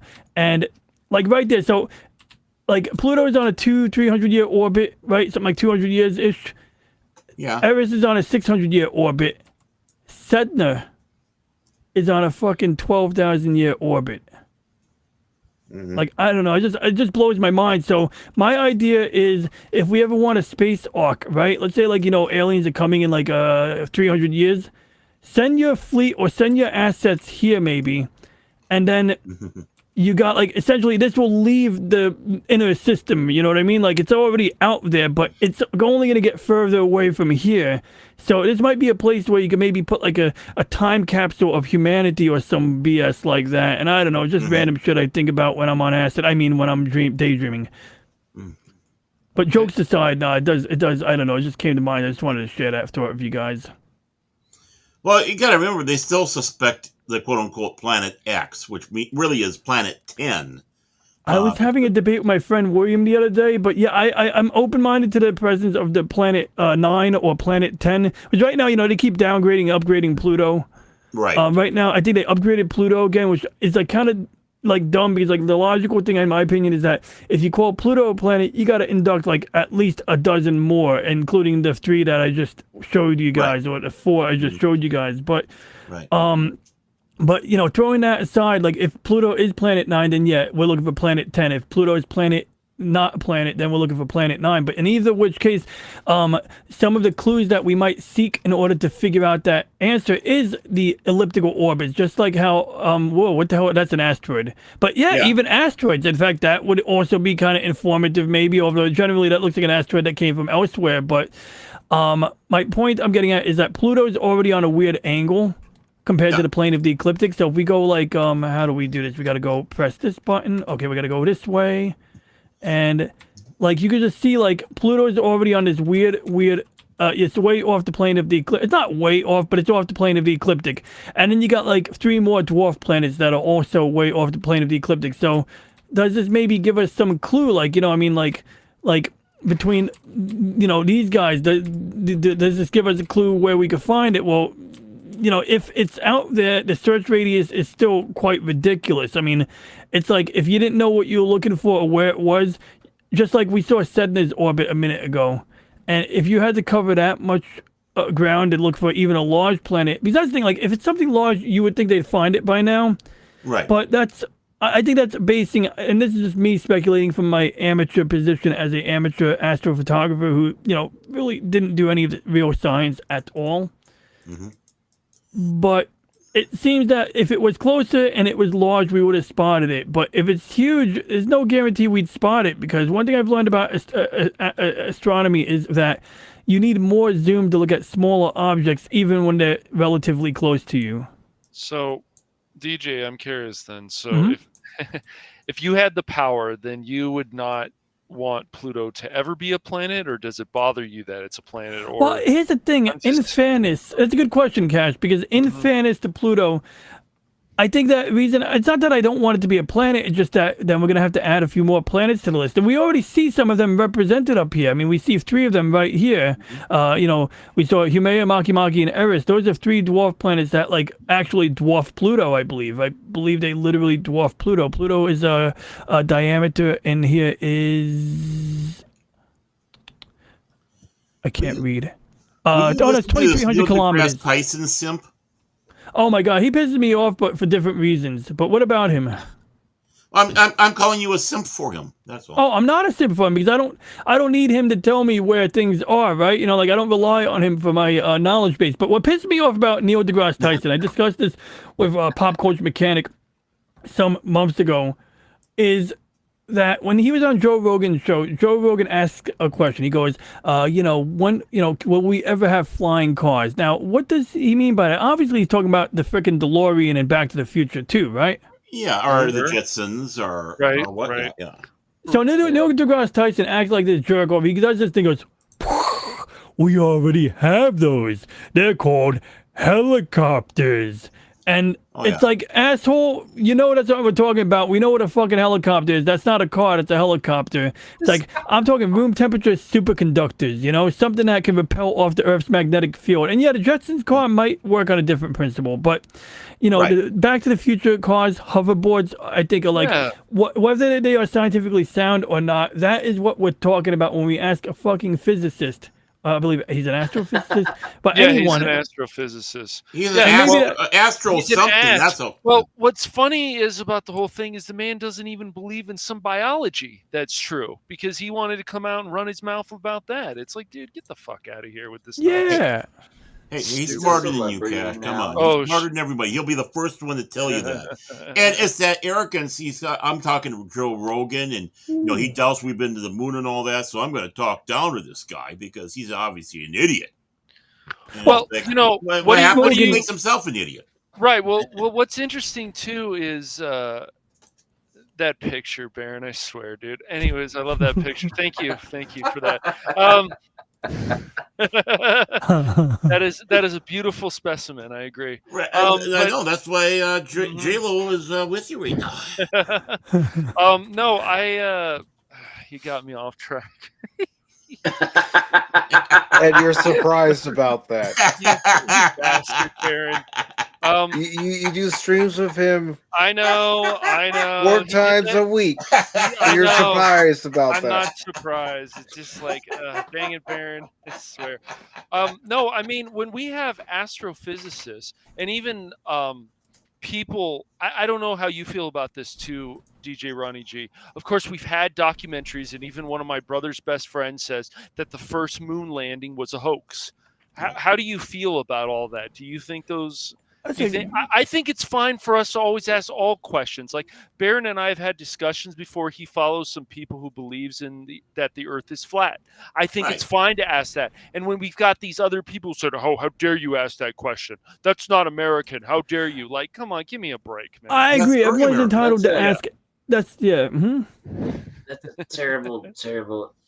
And so there's times when you can tell a question is asked with a trolling intent, right? And it's Right. like, okay, Right. let's be real here. And you can also answer those in a real way, like, I reject your hypothesis. Mhm. But at the same time, yeah, that whole like, I'm defending canon, I'm defending my paradigm, I'm defending my primary objective because I'm unwilling to let things exist or to challenge or to help me learn what I believe better, because clearly if I don't believe it strong enough, I won't allow you to knock it over with a puffed of intelligently worded statement, right? Claptrap. Yeah. But Well, no, I mean, like that's the thing. Give an articulated response, because if the other person's so stupid for asking a stupid question, then answer it in a smart way, a polite and smart way, you know. Well, And especially if you're in a position like Neil deGrasse Tyson, whatever, isn't your job to take not necessarily stupid questions, because that's any question you think is stupid, but ignorance is being brought to you, and they're asking your viewpoint on it. But the thing is, he turns around and turns it insultingly back because he's the smartest man in the world. Right. He'll tell you. Yeah, that. He's a jerk off, is what he is. He's a jerk off for the fact that he does not believe in some biology that has been proven to be factual. It's just stupid. oh yeah, that one. Yeah, I'm sorry, I had to put 2 and 2 together. But I mean, part of that I think is his pandering, grandstanding, him just trying to retain his station in life. But Right. there is something to be said as a no. science communicator. Stay in your lane, and his lane is, as I understand it, he's trained in some quantum bullshit and astro. I think it's astrophysics. I could be wrong, but I know he did a good show called The Elegant Universe where he went into the weeds on quarks and all of that crap, and it was very dry, but it was like he was in his lane, you know. It's like he's teaching some bullshit about quarks, and it may be boring, but you know what, he's doing the job of a science communicator. But when you shoot people down, you just kind of like, you know, call them names or act like you're holier than thou, and you act like a old religious cleric. That is not good science communication. And I do want to say good night to David Glenn. Thank you for tuning in. Have a good one. Have a Good night, Well, David. I mean, here's my question to you, DJ. if I sat down and we're on a show and I tell you, I do believe the Earth is flat and we haven't been to the moon. Mhm. How would that hurt you? It would hurt me so much. Exactly. What does it matter? What does it matter, right? What does it really matter? we have to be homogenous. We have to, for me to be allowed to accept anything you've said, past, present, and future, and not, knock you off the pedestal that I've built because I thought we were friends. We have to. You have to be like me, and if you're not like me, then how can I trust what you say? Because I can only trust things that are like me. But I don't trust myself because I know I'm terrible. But I need somebody exactly like me. Wait, what? Hold on. Let me check my notes because I think I got off track here. Wait, what? You got off track. But there's something to be said for, like, I mean, look, I can address the Earth being round. I can, I think I can provide pretty strong evidence that the Earth is round. I cannot honestly prove that the moon landings were done, but when I look at the Apollo mission status report, I see the guys doing the legwork to build the machines that did it. And you can like lie to yourself and say that, oh, it only made it to low Earth orbit and no further, because that's what people say. They say that, oh, they built the rocket, they launched it, but it only got to low Earth orbit, and that's something that that people, because once, like, some people would say it's fake, but then when they're presented with enough evidence to see that a giant rocket was built and that it did launch, now they got to tell themselves that, okay, well, it just didn't go any further, because not all moon hoaxes are flat earthers. You know what I mean? They're not necessarily all going hand in hand, although they can. But what gets me is like it's like there's a point in the design process where it's like you wouldn't need to design a bunch of the shit that is required to land on the moon if you were going to fake it. You don't need to make one of the talking points people say is that the lunar lander is ugly. It looks like it's been put together in someone's garage over a weekend, and it does. Yeah. And that's because it's the only part of the vehicle that did not need to be exposed to the atmosphere during launch, so it didn't need those aerodynamic features. And if anything, and the extra weight.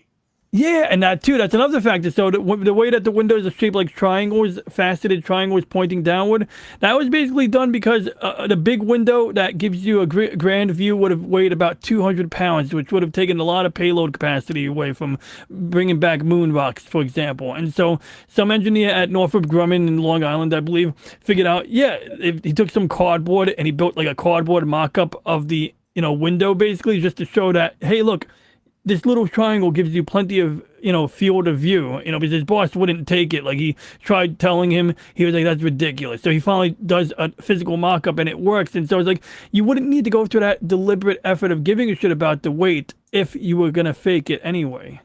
Well, DJ Ronnie G, I do have the absolute proof that the moon landing was real. And I'm serious. We do have the ultimate truth. It's 4 letters. USSR. That's a good point too. If they even had a whiff of this, and I've heard people try to do this mental gymnastics, how we fooled everybody, including the Russians, that we did that. But it wasn't just our eyes that was on this mission. It was Australia, of course, where Australia was helping us. It was Peru. It was anything that had a real telescope was shooting up into space, including the Soviet Union and their ships out in the oceans to cover the space that the other ones weren't covering. Mm-hmm. If they are even, let's bring up to date, Putin, who has been the head of Russia for however long, almost as long now as Stalin, had even an inkling, they would have brought it out as a way to humiliate the United States. That's a fair point, and I think not the ham community, ham radio people, they were doing their thing, but certainly I'd be pretty confident that the Soviet Union had instruments that can range the distance of a radio signal. So there were a lot of things that like you said, they would have had a motive. Now, of course, some of the mental gymnastics that would go into countering your argument is just me playing brain dead devil's advocate. Now, jokes aside, I don't want to diminish anybody. Maybe they really have a valid concern, to be honest, but like the mental, what I would consider mental gymnastics is the notion that, well, they're in on it, that we're in cahoots, that they whatever, some secret society runs both countries, and like you could just imagine the different angles that people. I don't really think those survive the scrutiny either. No, they don't, because I mean, if that's the case, the whole Cold War was BS. All the people died because of the Cold War. And when I say Cold War, yeah, it was a quote unquote Cold War, but we still had hot wars within the Cold War. Korea, Vietnam, Afghanistan, various other little instances. People trying to Desert get over the Storm. wall. Desert Storm, right? So we still had those hot little wars, and think of all the people that died because of it. People trying to get out of Germany into Berlin that we controlled, and literally these people were being shot and killed for trying to get to the other side. No, what honestly, how does that help? And do you think they sat in the room and flipped a coin? We've been first with everything, Amerikanskis. We go to moon. It's like, no. We'll go to moon. We got to go to the moon. No Amerikanski. It's our turn. Okay? Go ahead. Flip that ruble coin. Okay. Heads or tails, and we do it. Best 2 out of 3. No, it's not going to do that. You got too large egos. Even if you want to sit back and say it's an Illuminati thing out there, again, there's still so much ego. For crying out loud, John Kerry and George W. Bush were together at the same time in Skull and Bones. But yet, look at those two. Button heads and all that stuff. Yes. And if you think that that good old Kerry didn't have something he could use, he would have used it against Bush. So again, it's interesting. A lot of factors there. Mm-hmm. Right. Yeah. I mean, people still want to play within it. It's not this kumbaya, we're all together. No, you still have the backstabbing. You still have the weaseling. You have everything involved in it. And I don't think even that the Russians would have accepted that, we'll lose to the Americans on this. It's just like, even people will say like, oh, it's going to Mars is stupid. Like, there's a possibility there's still water on Mars. No, that can't be. Well, I don't want to live on Mars. It's like, why are you basically closing this door? Because what does it offend you about people potentially going to Mars in the future? What is that? Mm-hmm. Well, I think there's a difference between I don't want to go to Mars and saying we shouldn't go to Mars. Right. And we know that there is water on Mars. We know that for a fact. In fact, the biggest surprise is the moon has water on it. Right. Yeah, I just find it funny because it's just, and then we have some presidents who's like, oh, who cares about space travel? That doesn't matter. And it's like, give me a break. It's I wish I knew the talking points, the counter arguments, but you'll hear that a lot. I remember at one point I was really excited about the space shuttle program, and then you'll get the talking point that people would say, oh, well, we should be worrying about problems here on Earth. We should be prioritizing these things. It's like, well, I'm not going to give you the thing about the windfalls from technologies and stuff, but that is a thing, right? We do, we do have a lot of technology as a result of the work, just miniaturization of computing technology, getting small cathode ray tubes so that you can have that portable TV, in the 90s, I mean, stuff like that, so, but there's more to it. I mean, mainly now, Mars might be a waste of time, but a waste of time in contrast to the asteroid belt, maybe, but there is something to be said for the stability of a planet, of a large gravitational body, where maybe you don't get osteoporosis from being there. Being on an asteroid, you need to now figure out how to clamp something down to the surface of the asteroid. Like if you're doing mining, we don't even really have that figured out yet. Like how to how do you drill into an asteroid without bouncing off? And I'm just typing it. So real quick, Punk Waddle does, just let me know when you need to bounce, Punk Waddle. I'm just going to put your links in the chat. And, but anyway, just so you guys know, Punk Waddle can be found at his YouTube channel. You don't have to leave right now, of course, but I want to promote you real quick so that I don't forget later. But Punk Waddle can be found at his YouTube channel at Punk Waddle on YouTube. He can also be found on Wednesdays on Floral from Under a Rock. But I'm sorry. Maybe I should let you speak. I'm sorry. No, thanks for the plug. Thanks for putting those links out there. But yeah, I am gonna bow out because I'm getting a little sleepy and probably need to do a couple things before I go to bed. But it's been fun hanging out with you guys, and may the may live long and the force be male and masculine as well and stuff. I was gonna think of something clever, but I'm too tired because I got no sleep last night. So How about may the 21st be with you? No, it doesn't and work. also with you. Father, Son, Holy Spirit. Amen. Oh, A nomine patre. Yeah. That's it. That's. I love the Latin version better. Yeah. yeah. But- Say whatever is in Boondock Saints, and I will see you all around. Yeah.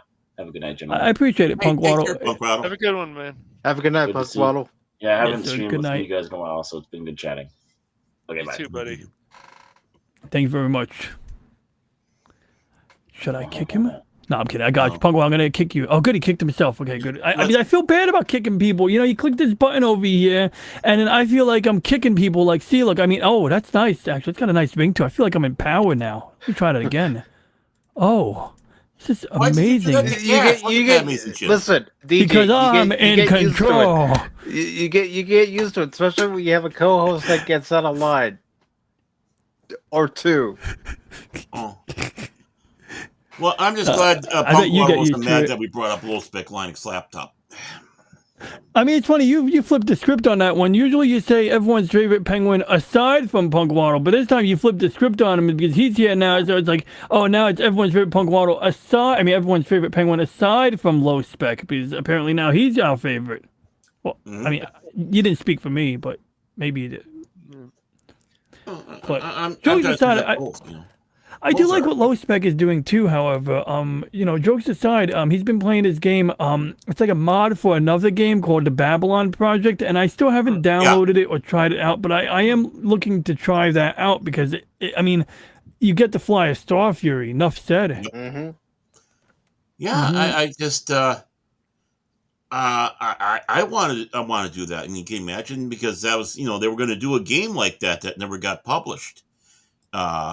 Oh yeah, dude, I have that in a virtual machine. I got it to run once, and then after I got it to run once, it never ran again, and I just haven't gotten around to figuring out what I need to fix. But it's like so disappointing because I literally got the shit to run. Like it was in a window. It was I had Windows 98 running in a virtual machine, they call it, and yeah, like I just don't know why. I mean, it was lucky that I got it to run the first time, but I would love to get that thing to run again. And maybe there's another way to run it, but at the time I couldn't run it on Windows 10. So my logic was, well, I'll run it in this app that lets me run Windows 98 in that window, basically, and to see how that works out. I'm gonna give it a shot one more time. That'd be should let us know how that goes. Oh, we'll find out right now. I mean, obviously, I'm not going to tweak the settings right now, but I'll give it a shot real quick to see what happens. Look, we got Windows 98 in a window right here for you who want to remember the past, who want to see what it was like back in the day when computers were... Hey, that's weird. Why is it looking for... Go away. Oh, daylight savings time was adjusted. That's nice. But it's still got time wrong. Okay, let me fix it now. That's why it prompts you. And apparently the year is 2004 on this computer. But I believe on this computer we have the Babylon 5 game installed under here. Mm-hmm. No, it's not here. Okay, so even maybe I rolled it back or something. Whatever, I'll deal with it later. It would be cool though if we could if that magically started working right now. But yeah, I can't even find the game now. Okay, whatever. I'll sort that out. I'll do that on my own time. But okay, so real quick, obviously if anyone else has to go, let me know. But luckily I'm off from work tomorrow, so I'm staying here till 3:30 a.m. By the way, you guys are up for that, right? No, fair enough. But jokes I aside, don't mean to be cruel, but no, I've been Jokes- dragging all day. So jokes aside, how's about 10, the next 5 minutes we'll begin wrapping up. How does that work for you guys? sounds great. Okay, Yeah. but real quick, so one thing I want to touch on was does it bother me if someone thinks the Earth is flat? And I mean, it's not like some people would say shit like it's dangerous, and they'll say that this leads I watched a guy go from flat Earth to January 6th. You know what I mean? And then Right. to Nazis or something like that. And it's like Right. I don't see the connection between those three. I mean, sure, there may be some overlap between some of those, but where I take exception, like I just get annoyed, to be honest, and maybe like it's like I get annoyed at the people who are arrogant about it, like where Well, they'll leave a comment in a video and they'll say, "Oh, the Saturn V rocket never left low Earth orbit," and I'll say something like, why I think it's wrong. I don't even do long-winded comments. I'll just be like quick about it because I know, it's not, it's falling on deaf ears. And then the person will say, Right. "You're indoctrinated," or something like that, and then I'll be like, "Yeah, I know you are, but what am I?" And that's basically my go-to now because it's just easier than trying to logically argue with some people, and. Yes. So I made a playlist called Retarded, and not to insult people who are genuinely retarded, but basically like this guy, one of the videos he did was he was claiming that the moon landing was fake because the video of the Saturn V rocket being played side by side with the SLS. And it's like these are two non-comparable rockets. Now he did go over the weight, but honestly, I kind of like lost his point. But a fun fact: the SLS rocket, which is on the left, has liquid hydrogen and liquid oxygen. They call it a hydrolox mix. So liquid hydrogen is light, but it's also very voluminous. So you need a physically large tank to store the amount that is required, compared to say methalox, which is like liquid, which is basically RP1. I'm sorry, not methane. RP1, which is what is it? Kerosene, which is RP1 rocket propulsion. Rocket fuel is basically and the Saturn V they're using a very highly refined kerosene and liquid oxygen as the oxidizer. So that's what coincidentally that's what Elon's using lately, and what that allows is a bit more compactness. So I'm suspecting there's a difference there, but. One of the things I remember watching the documentaries about the Saturn V was a lot of people who saw it said it launched very slowly, almost like it looked like it was unreal, ironically enough. But like I could just imagine like seeing how like quickly SLS clears the launch tower. If it's anything like the space shuttle, it's already going 100 miles per hour by the time it clears the tower. Right. The Saturn V was not going 100 miles an hour by the time it cleared the tower, and it like literally like it just looks like this. It's almost like this guy's video is probably a bad example. Plus, it's buffering right now. But I just get annoyed because like there's people who fall for this shit. There's people in comments who like it'll be like good presentation. It's got me convinced, and he might actually mean it. And I don't know, just like people like Candace Owens too. Like she pisses me off because like I know sometimes she says things that we agree with, but honestly, like I don't need her to agree with me. Like if she's gonna do a disservice by making my kind look stupid by, giving because her reasons for why the moon landing. Look it up on your own time, but her reasons why the moon landing wasn't possible or didn't happen. It's like there's just shitty reasons. It's like. Come on, up your game, guys. But I don't know. I just wanted to rant. I do this every like 2 weeks on my channel, by the way. Have you guys ever noticed when I go into a tirade about flat Earth and or moon hoaxing? No. Oh, really? Okay, I do it sometimes. I've been trying to curb myself. First time Floral had me on his show with Punkwaddle, I did that. I was just like, these flat earthers. I didn't do it like that. It was much more reasoned. But you know what I mean? Like, it gets under my skin, I gotta confess. And is it because I'm afraid of my worldview being shattered, as many of them would argue? I would beg to differ, but that's one of the talking points they would use. But do you guys have any additional thoughts on that matter? Well, in these debates, that's why it's so funny with any topic, DJ Ronnie G, is that they don't do their research. So you just go, so they call you names. And once they call you names, that's it. Doesn't matter what it is. Once they call you names, they've lost the debate. And it's not even about winning or losing, but to them, they feel like they won the debate because they're saying something. Like that's why they're that pigeon knocking over the chess piece. Yes, I agree. I was waiting for that. Also, Jason Fox, he's attacking my worldview, and I feel heavily offended. He says that the moon landing footage looked fake. I don't believe the video of the moon landing. Well, I don't believe in the video, but I believe in the film. I'm sorry, I'm splitting hairs. I'm being corny. But jokes aside, and, for me, sorry. It's okay. We don't need to listen to Jace about certain things. He was born in a lab. He's not even always human. It's okay. I mean, he's in one of those European commie countries, right?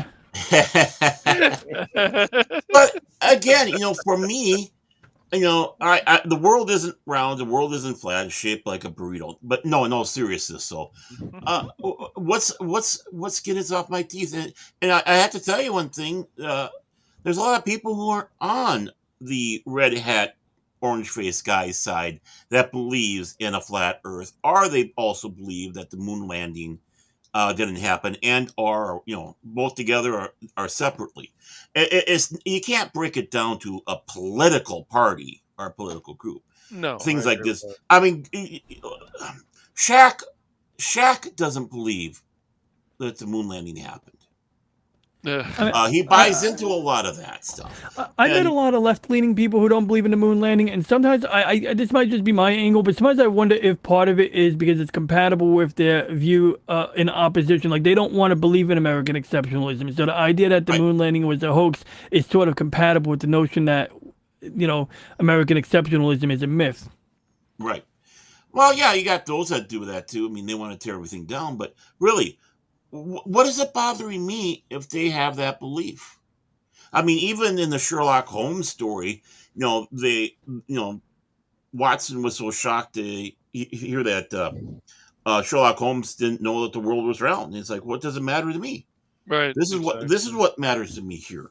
I don't care if the world is round or not. What's it to my Go ahead. My life is doing this investigation. Of course, the Sherlock series that they did on BBC there with Cumberbitch, they tried to be snarky about it and say, see, you should have learned that know about that because of this murder case and the stars and blah blah. No. Put that away, you morons. That's apples and oranges again. It's a straw man argument. You know what? And the other side around, people shouldn't be mad at me if I believe that we're on the moon or that the world is round. Don't get mad at me and get your nose out of joint. I don't care that you believe that. Why should it bother me? Nope. Half of the Arab world believes that the world is either flat or whatnot. Just listen to all that. And I'm not being snarky. The Middle East and the Arabs, yeah. There's people that believe like anime is devil worshipping and stuff. There's even a certain person on the Daily Wire that believes in that too. That guy, oh man, he's that's right. They're right. Anime is the devil's lettuce. Devil's eye candy. It's devil's eye candy. That's what it is. Yeah. That's great. Yeah. I mean, I was watching Little Light Studios, and they look on one angle. I went from I'm not particularly religious, and I certainly don't necessarily buy into the mainstream notion of what a god or God is, but I've been more open-minded than I was, say, 8 years ago when I discovered all of the atheist YouTubers, where I was like, oh, these guys are sounding logical, and they were, but I found over time that a lot of them were pretty religious about their position in atheism. So, I took a break because what happened is a friend of mine would talk about how she's going to church. And I felt like this dumb need to rain on their parade, like, oh God, that's just not real. It's like, wait, why am I doing this? That's it works for them. They're good. They're not imposing on me. Why would I impose? Why should I impose on someone else? But what I've been noticing in more recent times is a lot of times religious people are a force for good, and they are you don't necessarily need religion to have morality, but a lot of people who are religious do follow moral lives, and I'm seeing them getting attacked in the media or in various places, and so that's kind of made me, ever since seeing things from 2020 and all of that January stuff, it's been making me more sympathetic. And even before that, just when I got into astronomy, I'm not saying that just seeing some cool shit in space proves God, but I don't know, it kind of opens up my mind, knowing that there's that expansiveness. One of the interesting things is a lot of times flat earthers will say that they don't see space as an affront to their religious belief because, essentially, God created the earth for us, we're special, and, if space is so big, that somehow is, anti-God. And I'm I don't see that at all. I would see, the concept of space and having all this magnificent shit out there as potentially going in a direction of supporting the possibility of an almighty. Maybe it would take an almighty to be able to be everywhere in this universe. And granted, this is a very, wide angle overview from me, but some of the thoughts that crossed my mind lately. Well, I have both scientific and faith views of God. And it comes to this. When it comes down to a scientific level of God, is right from the beginning in Genesis, he's making this in a separate universe. He's in another universe. But he made this for us. It specifically says all across the board, this is for us. And the important thing is no matter who you are, you're special. Even if you don't believe in God, no matter who, and you believe in this vastness and, oh my God, we're nothing but specks. No, you are unique. You are your own person. We are not in a cookie cutter mode.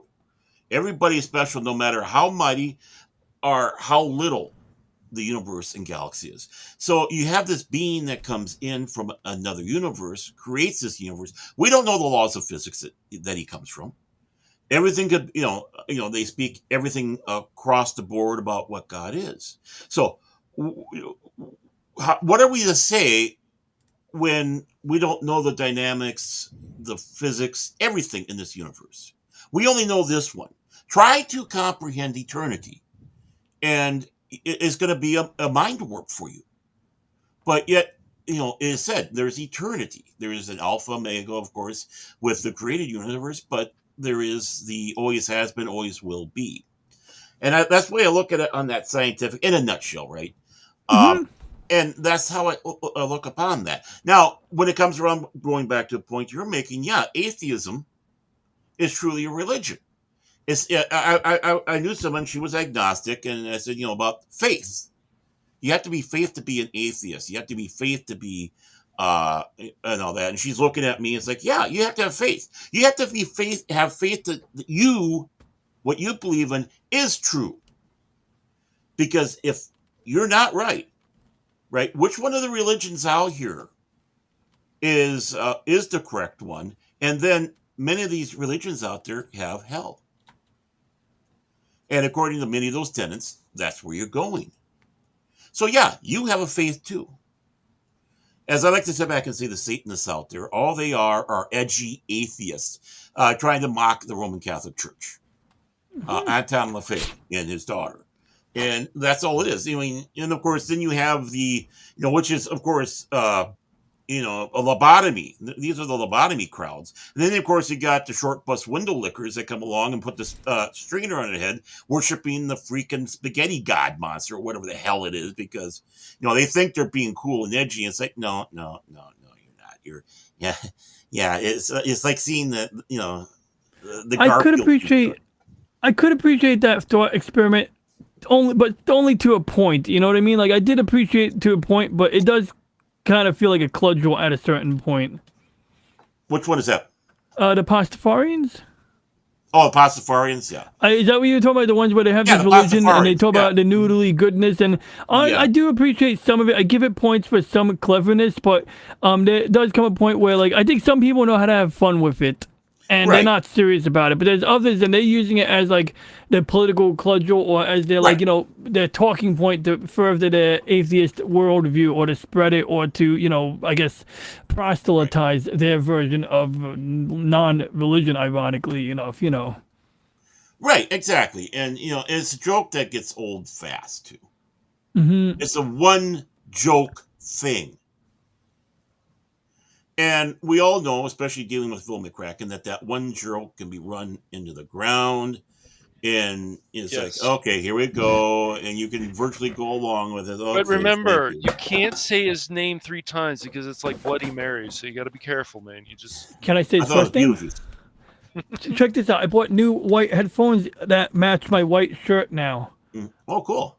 I don't wear them because they're like bigger and they're really good for listening to music and stuff. So I just wear these nice compact ones that are just ideal for this. But one of these days I want to rub it in Phil's face that he's matched my shirt. You should do it. But yeah, so I mean, everybody has a faith.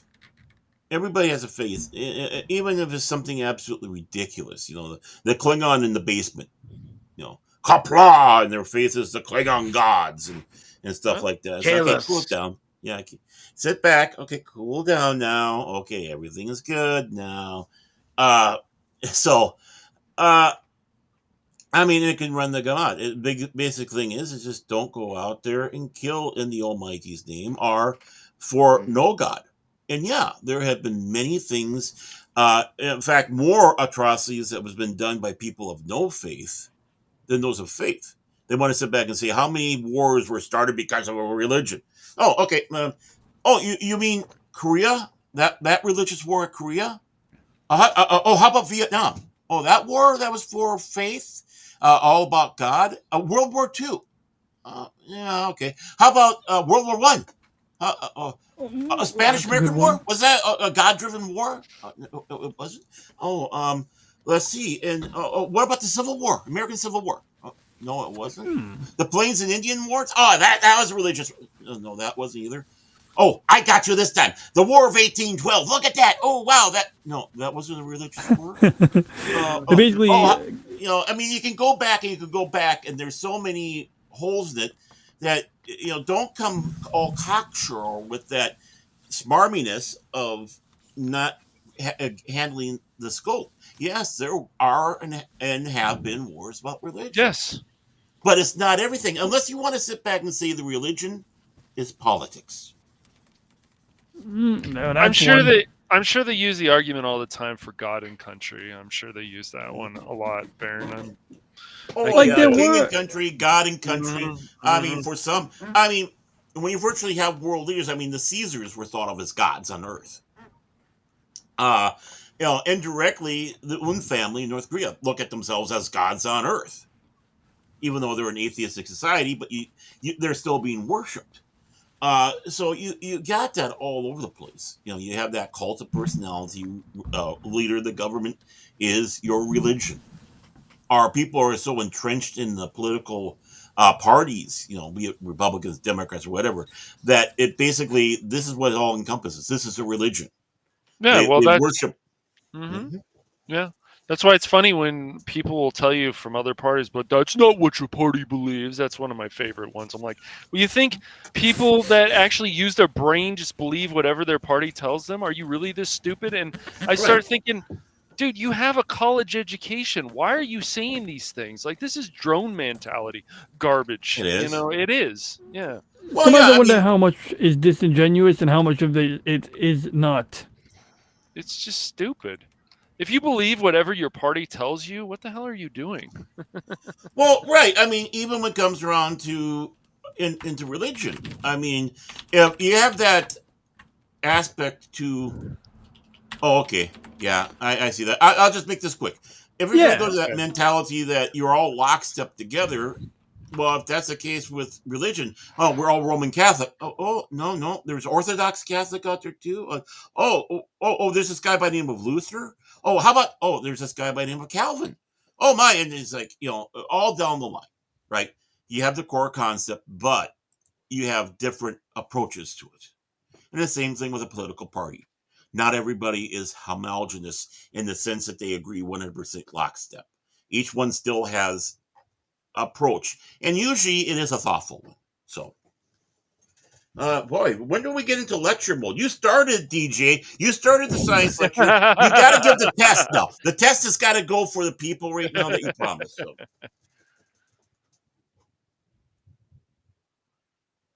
You're muted, brother. Man. You're muted, dude. Oh, well, as I was gonna say, I'm gonna start to wrap up. So yeah, I can be found on this channel. So yeah, you can find me here. That's at DJ Ronnie G on YouTube for you people watching on Twitter X. If anybody's watching on Twitter X, thank you for tuning in.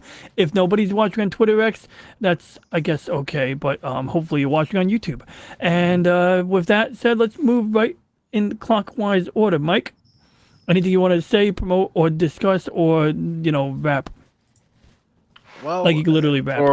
For this week, for the streams, tomorrow and Thursday at 6 p.m. Eastern, I'll be playing more of Stellar Blade. Sorry, I'm getting tired. It's like, come on, Yeah. form the words, Mike. Blade, Come on. yep. Yeah, you got it. Words I'm are gonna be fun. playing Words are good. Stellar Blade, and then this Wednesday at 6 p.m. Eastern, we're gonna talk about our favorite movies and television shows. And of course, you see it there For Saturday at 1 p.m. Eastern, I'll be doing a special live stream on the official Orthodox Star Wars Day, playing Dark Forces Remastered. And you see that, people? I'm clicking the notification button. Are you guys clicking the notification button? Because you should. No, jokes aside, though, you can click notify. This is nice, Mike, how you got all this, like, queued up right here. Like, this is organized, but more organized than Capone, but I like it. So, yeah, look at that. You got the schedule right there. Easy to find. How about you, Phantom Hooligans? Do you have such nice organization? No, you don't. Why are you behind? Why are you behind, huh? Why aren't you keeping up in the arms race of content creation, huh? Huh, Cash?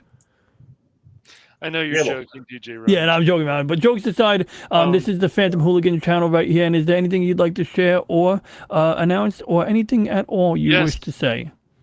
Yep, I'm working on the another Crab's Treasure video. That'll be gameplay part 1, 2, 3, 4, 5, whatever, until I finish it.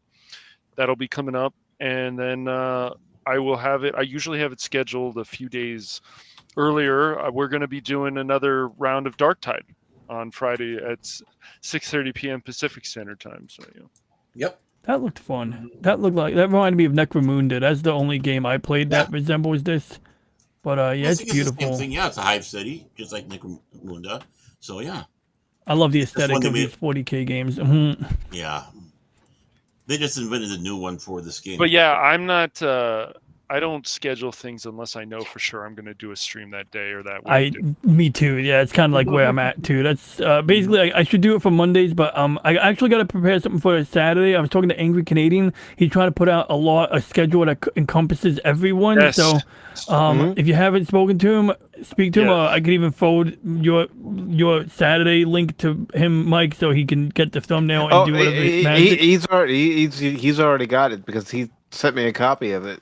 Perfect. Okay, good. So you're going. He had a nice multi-time zone clock and all that. I love it. So yeah, that's my task tomorrow, is to make a thumbnail for my Saturday stream and to figure out what time everyone else is on so I don't conflict. And how about you, Barron? What do you got? Any thoughts? Anything you want to add? Anything you want to promote?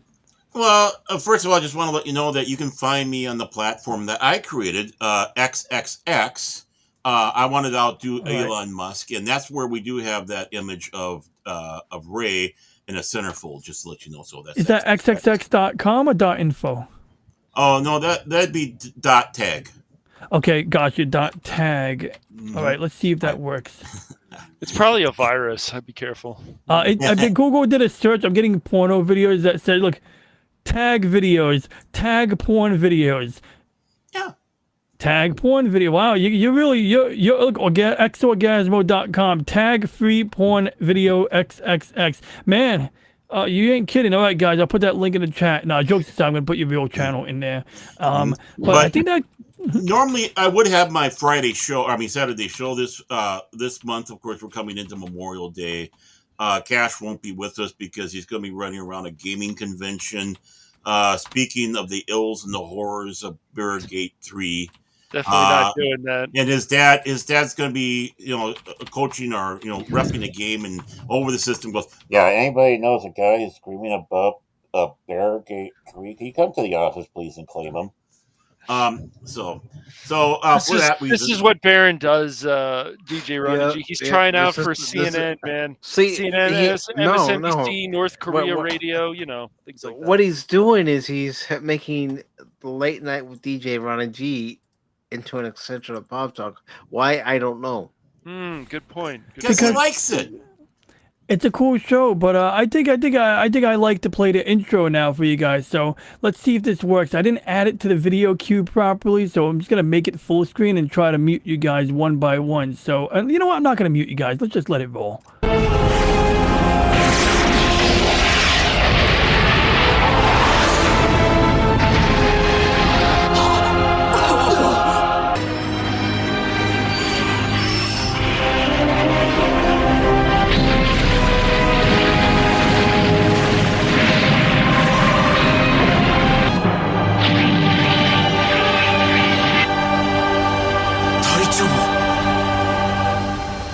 Somebody fucked up. That was my shit.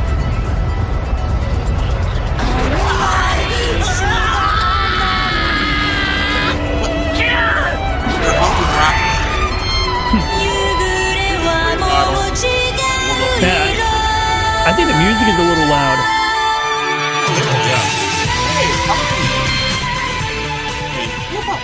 Yeah, that music was a little loud there. I might have to normalize it next time I have guests on. Anyway, everyone, thank you for tuning in. And if you have any questions, comments, or ideas, please leave a comment and like and subscribe.